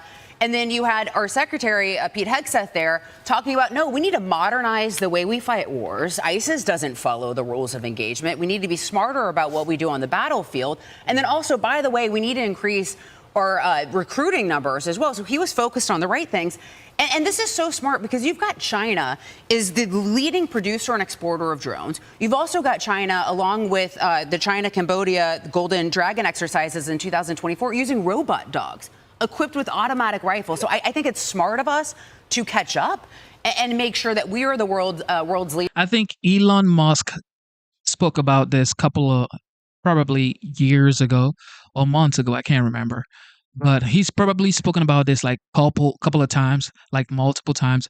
He said very soon there would be no reason why you should be sending men to war. It would be, robotics and machines and stuff like that, or drones. And it's impossible for men to fight drones or to fight robotics or machines. It's just, it's an unfair battle or unfair war, unfair battle. So shout out to Elon Musk for that. And I'm sure his company is definitely, well, he said he wasn't going to be producing, arms or drones for battles or whatever. He's more focused on creating life on Mars. So, but he predicted stuff like this, and he's definitely a smart person, probably one of the smartest human beings on Earth right now. A lot of people would say no, but I mean, it is just the facts. Elon is definitely one of the smartest men right now. He may be unstable, but that doesn't mean he's not smart.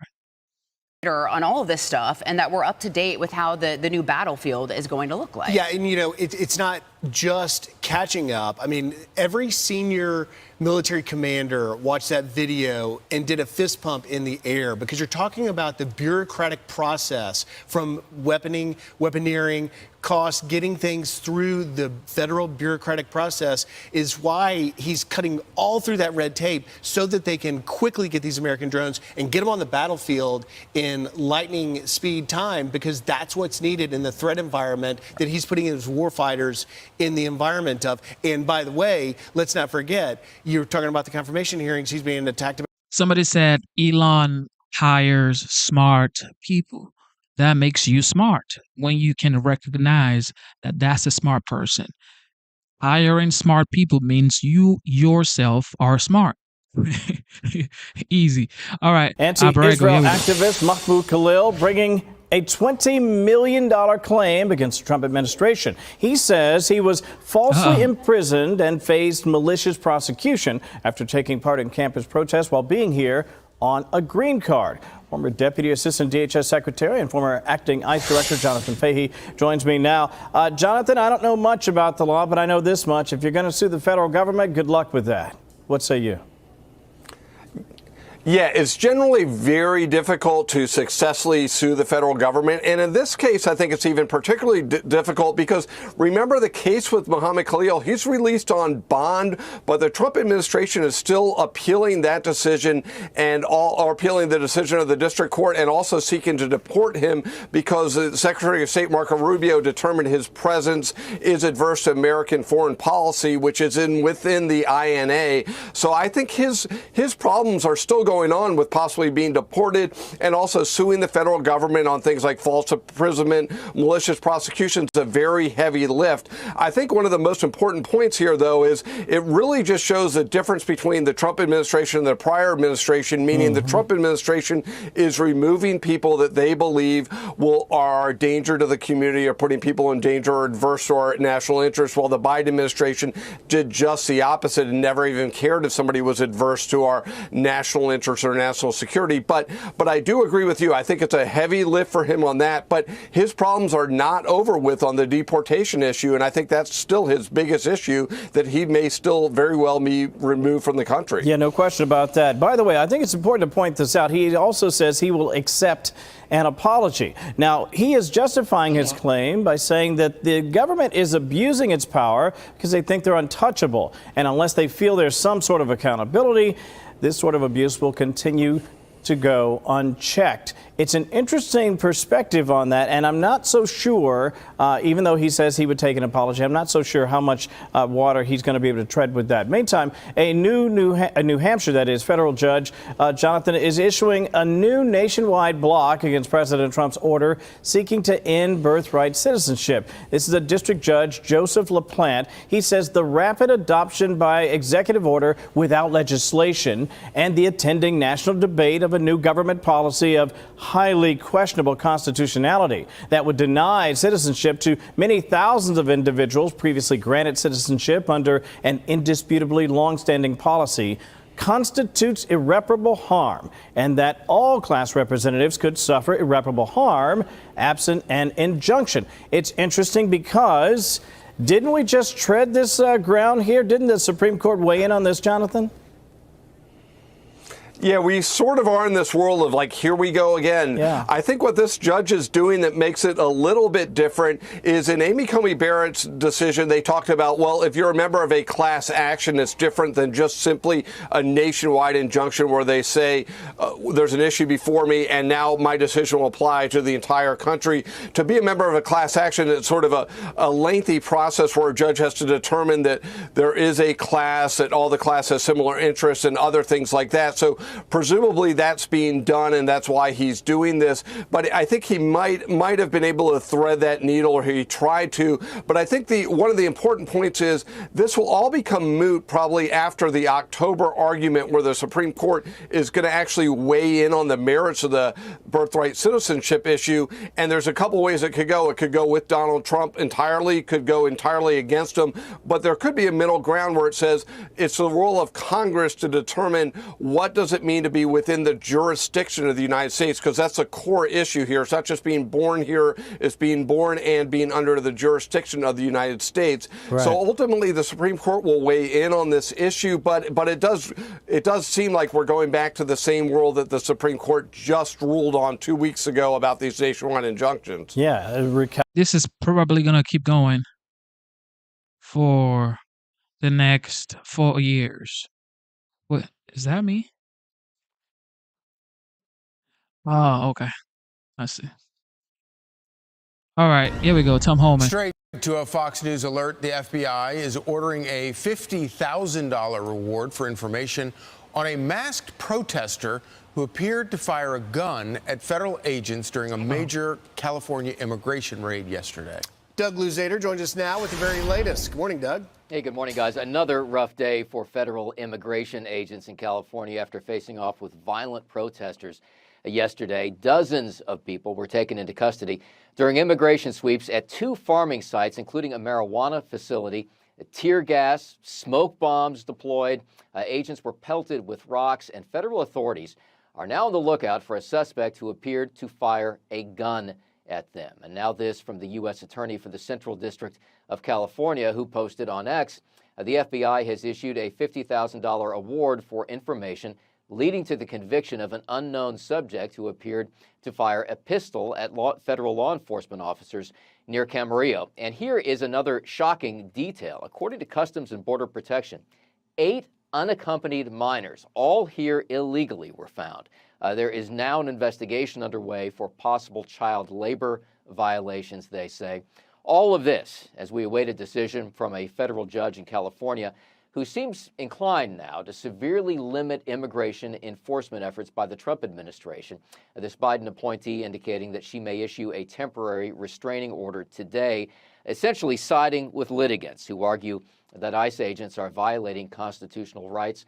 So far, she says she has only reached a tentative decision, writing, "It is truly a tentative. It is not final. My intention coming into this hearing, given the urgency and the weight of the matters at issue, is to issue my ruling tomorrow." But she has also said that she does not want to burden what she calls lawful law enforcement activities.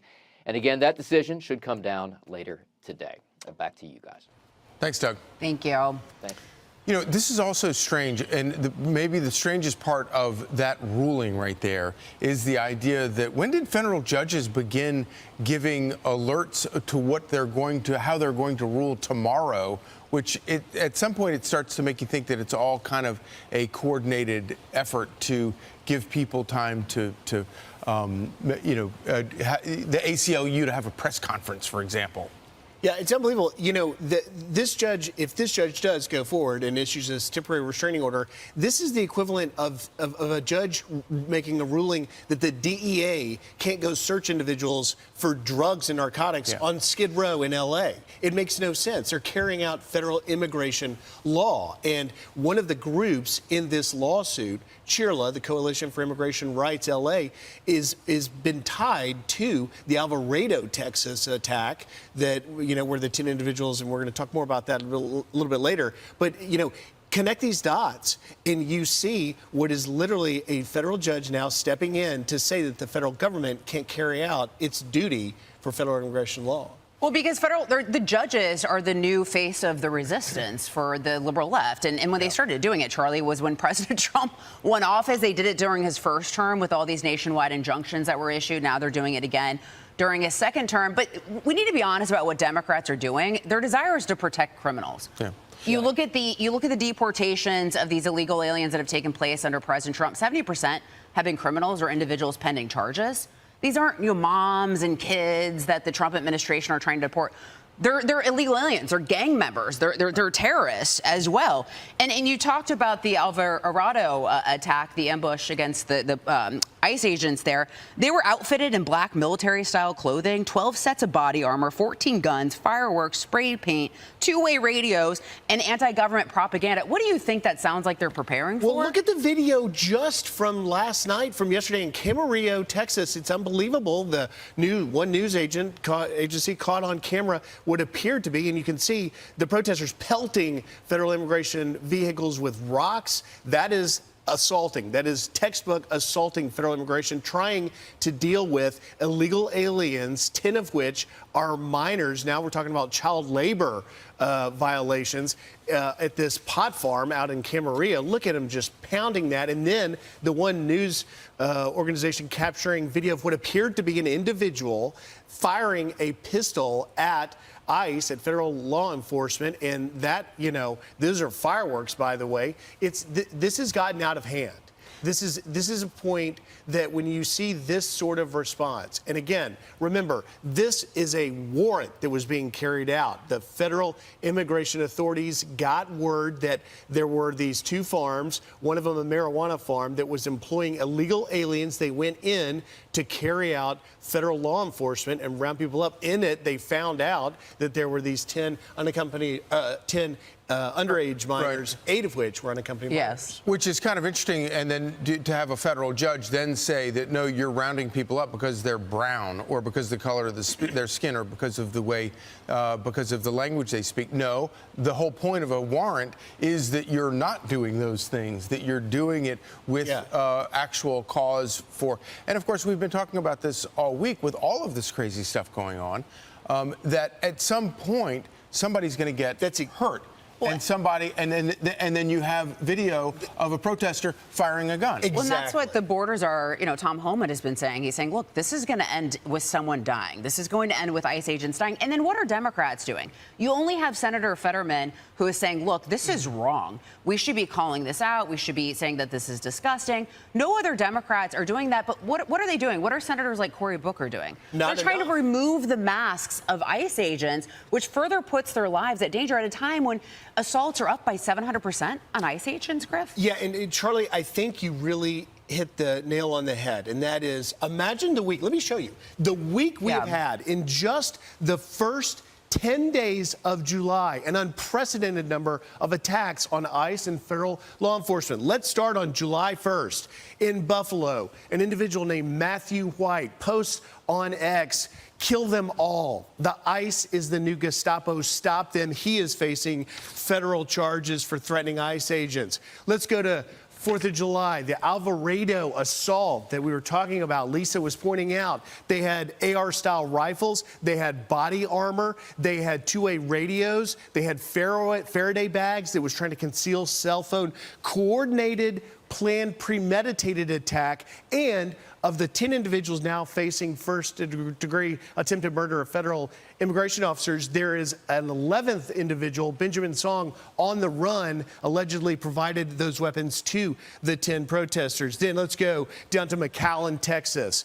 An absolute barrage of bullets from an assailant on a Border Patrol annex facility in McAllen, Texas, that housed the Special Operations Division of Border Patrol. That individual deceased, but it's causing all BP facilities in Texas to get heightened security. Let's go to Tuesday, July 8th, the next day. That's when, as you're mentioning, Lisa, the Democrats, led by Cory Booker and Senator Padilla, wanting to unmask agents, while the agents, ICE, federal law enforcement, has said that they are wearing identification of ICE and HSI on them, but they're covering their faces because there are individuals trying to publicly dox these agents, putting them, their families, their spouses, their children at heightened risk. Same day, you've got 4 arrested out in Van Nuys, California, for placing allegedly tire spikes in the road, puncturing the holes of ICE vehicles, trying to stop that raid.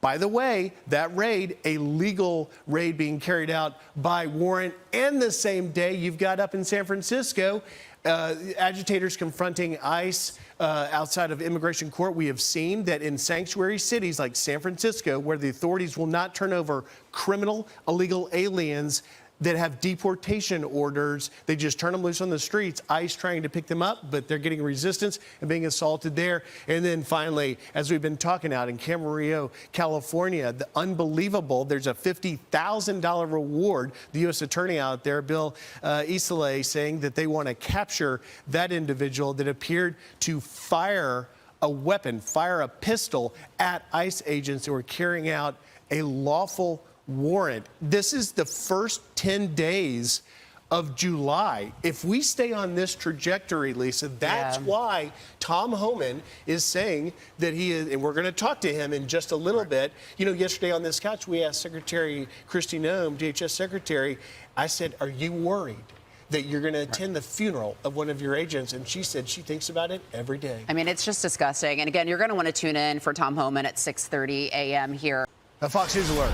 Chaos in California. Federal agents deploying tear gas while protesters hurl rocks during an ICE raid at a marijuana farm allegedly staffed by illegal immigrants. The scene escalating when a protester seen here appears to fire a gun at the feds. The FBI now offering a $50,000 reward for info on the suspect. All of this comes as we await a ruling by a Biden-appointed federal judge who's expected to curb all federal immigration operations in Southern California.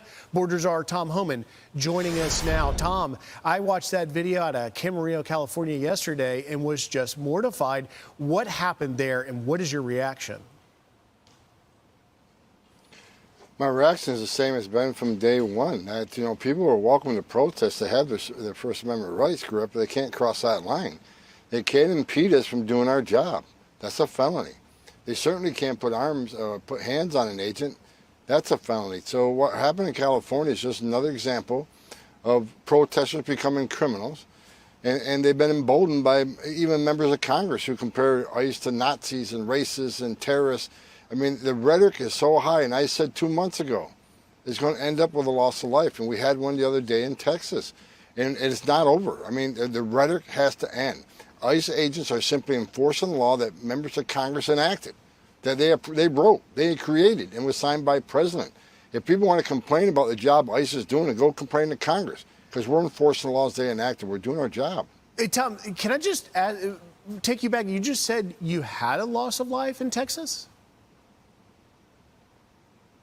Yeah, you had a person attack a Border Patrol facility, firing at the facility, and BORTAC agents.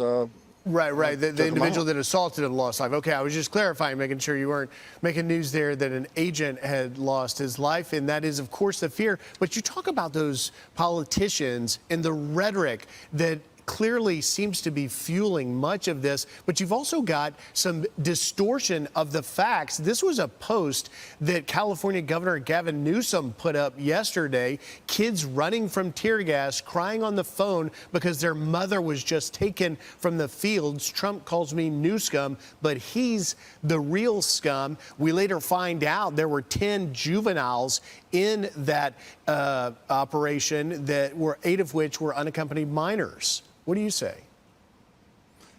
I see this every day, and I said from day one, when President Trump became president, that they're going to vilify the men and women of ICE. They'll vilify the men and women of Border Patrol. They did it during the last administration, except this time the rhetoric's at an all-time high. Every day I get up and I read the media posts at the White House, and 90% of the stories are just fake. They're lies. So, and people say, well, the polls are kind of turning against Donald Trump a little bit on immigration. First of all, I don't believe it. If the polls turn it off, because all the fake news out there, they're lying about what the President Trump is doing. They're lying about what the men and women of ICE are doing. And that kind of turns, the tide against us a little bit. But that's why, members of the administration are out there every day setting the facts straight. The fact is, I read in the paper the other day, the majority of people who arrest are not criminals. Wrong. Look at the data. Go to ICE.gov and look at the data. But we got some media saying, well, it's just a misdemeanor. It's not a felony. They're not really criminal. Oh, they're not convicted. They're just charged. Oh, they're not criminals. No. We're prioritizing public safety threats and national security threats, and that's a fact. But Tom, it strikes me unbelievable that the Democrats are not on board. When you look at this raid, there were 10 juveniles that were illegally brought across the border. You and I covered this under the Biden administration. I was down in Texas. We encountered 8, 10-year-old, 12-year-olds coming across with just a name and an address and a phone number on their necks, the cartel ruthlessly sending them across. And yet now we know that 10 of them, 8 of which were unaccompanied minors, working illegally in a marijuana farm, and your agents go in and rescue them essentially, and yet there is violent resistance to that. Does that upset you?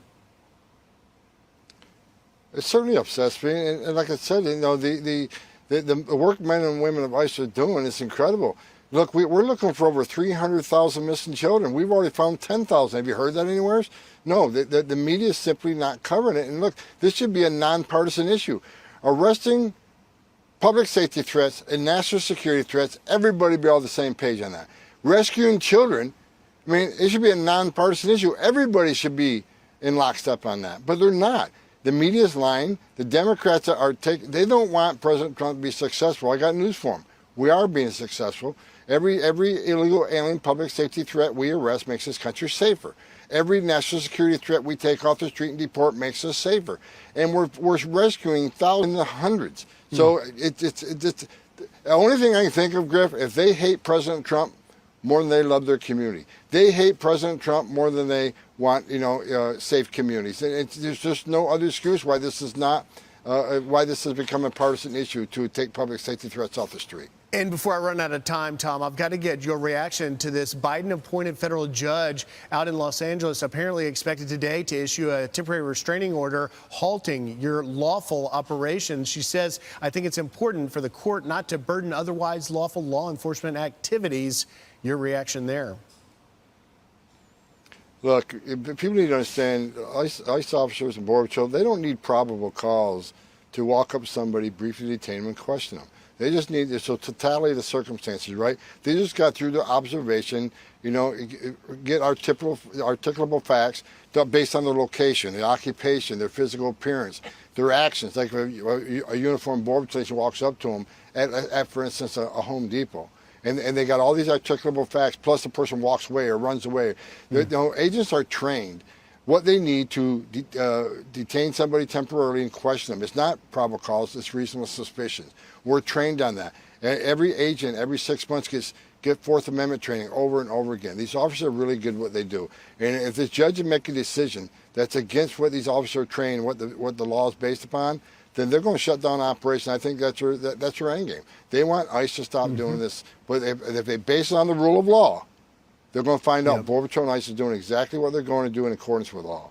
And you're not going to stop coming. Tom Homan, thank you for getting up with us this morning. You got it. I'm Steve Ducey. I'm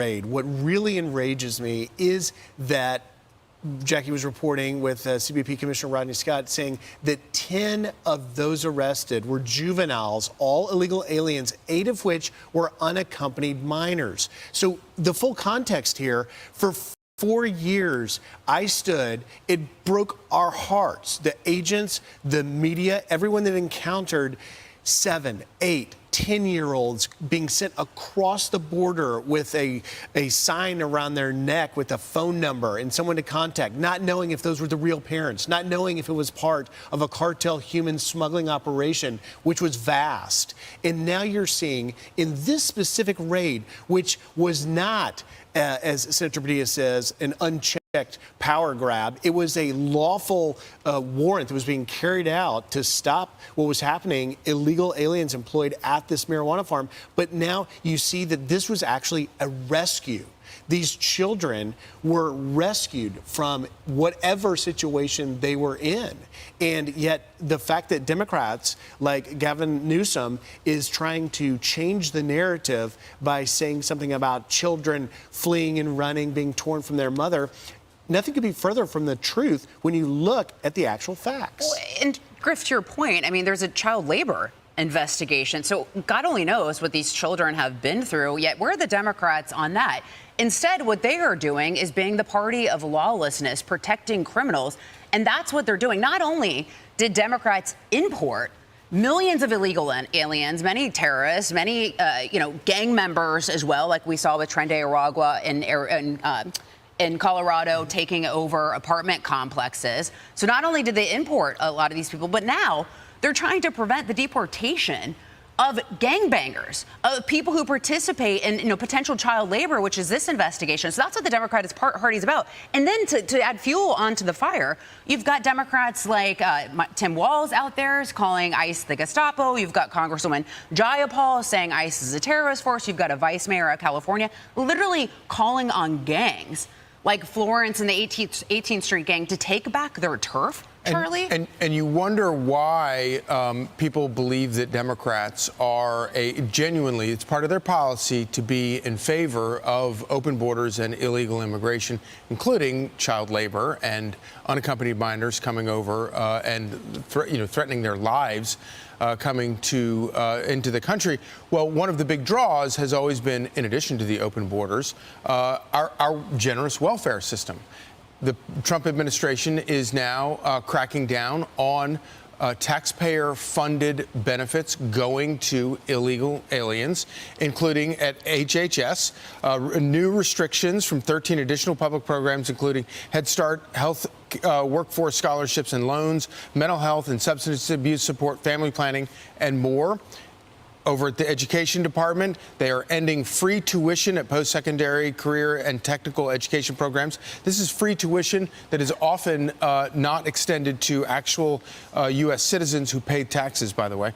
At the Department of Agriculture, they are now restricting illegal aliens from getting federally funded food assistance programs. At the Department of Labor, they're barring access to federal workforce development programs and grants. DOJ closing longstanding loopholes that have allowed illegal aliens to access taxpayer-benefited funds. And God. And maybe the biggest thing, and perhaps the most important thing that has been a problem for years, are states that give in-state tuition to illegal aliens in their country. The tuition that not only does that give tuition breaks to those as opposed to actual American citizens who maybe live out of state, but it also means that illegal takes up a spot that an American student who might be poor in Boston would like to get a shot at. But because of the Democrat policies, have turned entirely towards benefiting illegals over Americans. Free education, free health care. I mean, we know the pull and push factors of the Biden crisis and unprecedented numbers coming. What was pulling them is free stuff. It's a major driver, was a major driver. So they are simply trying to cut off the incentive that would encourage people to make the dangerous trek to come illegally. By the way, when you read that, Charlie, like, other than maybe the Department of Transportation, I think you hit every department in the federal government. And so this clearly was not only a case of a few special incentives that the Biden administration was giving them, it was across the board. Well, Joe Biden, it was like the Oprah with illegal aliens. You get this free thing, you get this free thing, you get this free thing. And we've also seen in just cities and towns about how mass migration can bankrupt and can cause so many problems. We've seen this in Springfield, Ohio, with all these Haitian migrants going to the city, draining city resources. We've also seen it here in New York City. Yeah. You've got a massive budget, a massive city, and you had Eric Adams out there saying, look, we're going to basically go broke. This influx of migrants, they're, taking our resources, and we just can't afford it. So, there's so many problems with this. And also, by the way, Charlie, this was litigated during the last election, and Americans said, we don't want our resources going to people who shouldn't be here in the first place. I'm Steve Doocy. I'm Brian Kilmeade. So, the commander-in-chief, the 45th, now the 47th president of the United States, President Donald J. Trump, is visiting Texas to console and stand by the people who were affected by the flooding. He's there right now. Joining us now is Texas Lieutenant Governor Dan Patrick, and I'm sure this visit means a lot for all sorts of reasons to lots of people. I mean, there's a lot that you guys are all dealing with there. What is the most important thing for you, if you had to pick 2 or 3, the top things that you want the president to see, know, or that you're going to ask him for? A lot of important things, and the president will bring everything we need, as he always does, to Texas and other states, red or blue, because he cares about people in stress. He cares about our citizens and their safety. And I know I talked to him, I guess it was 2 days ago, and his heart's breaking like everyone else's for these children and all the adults who are lost. The biggest thing we need, Dana and Bill, is I say prayer, but I mean that in a very strong way, not just thoughts and prayers. John 11:26 says, faith in eternal life brings comfort to many others. And I've been through this now for, I'm sorry, can you hear me fine? I can hear you, yes. Okay, I'm sorry, I heard your director in my ear. John 11:26 says, faith in eternal life brings comfort to believers. And Dana, for my 10 years as lieutenant governor, we've seen a lot of tragedies, hurricanes and tornadoes and floods and domestic shootings. And every time when I'm around people who have suffered great loss, tragic loss, it's always the rock of their faith that they stand on. And the president honored me by appointing me chair of the Commission on Religious Liberty to look at religious rights in this country. It always fascinates me in times like this. No one objects to us praying in the public square. No one objects to people and their outpouring of prayer. And I've gotten to meet many of these families. I gave them my cell number, call me about their children or the adults that they've lost. In fact, I'm going to a funeral on Monday. And what I see is in every situation, Dana and Bill, every situation of tragedy, people stand on their faith. We're here for a short time. They'll be rejoined in heaven with their loved ones they've lost, and it's painful now. But it's faith that gets us through first and foremost, like it did for the president a year ago Sunday when he was shot. It is faith that America stands on. It is God that America looks to when we're in trouble. We'll get the money from the federal government. We'll supply the money from the state. We'll install sirens. We'll improve our warning systems. We'll take care of all of those issues. But it's faith that will get us through this. And I'm always inspired by the strength of the people I know. Here's President Trump to NBC about the alarm system that you mentioned. Yes. Oh, I'm sorry. I thought he said it. It'd be easy to blame them. I wouldn't blame them. I think from the standpoint of the future, you have to have some kind of an alarm and lighting system where alarms would go up if they see any large amounts of water or whatever it is. 2 days or the weekend before the flooding, they passed an inspection at the camp. Yes. And I just wonder what you think about that. I mean, obviously, I hear you on the faith point. Then there's the practicalities of what we can do here on Earth to make sure that these campers or others are alerted. And I strongly believe that we've spent way too much money dealing with fantasies about dealing with climate change and not enough on dealing with increased severe weather. Yeah. Well, Dana, in Texas, we poured billions of dollars into the best emergency management team in the world, and I think everyone knows that here.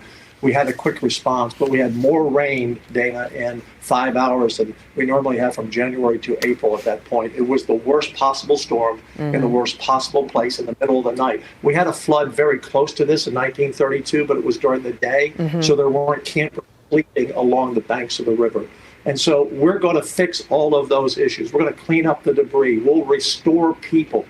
But right now, they're standing on the rock of their faith. And I get a text every hour or so from another family that says, Dan, my loved one has been found. We are getting closure, and they're getting through this. These are brave people. And those responders out there, those searchers, walking through the water, the snakes, all the debris under it, they're not standing on the rocks or the banks of the river. They're standing on the rocks of the bank of their faith. And that's what gets America through every time we find darkness in our lives. And it's a dark time right now in Texas, but we're looking forward, we're looking upward, and we are going to move forward with the president's help and with the state of Texas and the people at the local level and all the people around the world who have sent money in by the truckloads to help restore these lives. I've just never seen such an outpouring of strength as I've seen during this time. It's just remarkable. All right. Thank you so much. This is what America is all about, helping your neighbors and praying for the country. I mean, we see what happened in Texas. This is just out of this world. I mean, a lot of people have passed away due to this flooding. Children have passed away. And most of us that have kids, we know how that affects the parent. When you lose a loved one, it's just out of this world, man. But God is in control. America is the greatest nation on the face of the earth. The commander in chief, the president of the United States, President Trump, is in Texas right now. And we're going to come back to show you guys that visit and what he has to say concerning what happened in Texas and the aid he's bringing to Texas. He already signed a relief funding to Texas the same day it happened or a day after. So going to Texas right now is just in good conscience and showing love to the people of Texas, which is most likely very recommended for a sitting president to do. I think he's there with Melania Trump, the first lady. So I think the first lady always likes going with him when it comes to stuff like this. She was with him in North Carolina as well, and she went to California for the wildfires. So Melania Trump definitely likes showing care and love to the American people as well. And with that being said, instead of looking for perfection, seek for consistency. Never give up on yourself. Never give up on your dreams. Never give up on God. Believe in yourself. Believe in your dreams. And believe in Almighty God. And God is your strength. There you have it. God is your strength. You know what time it is. Welcome to the Genesis Show. Shout out to the members. Daddy are signing out.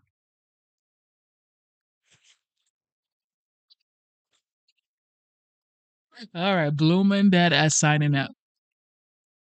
All right, we're going to be back, okay? She's here because she wants me to fulfill my promise to take her to the bouncy house. The what? Bouncy house. Say that again. Bouncy house.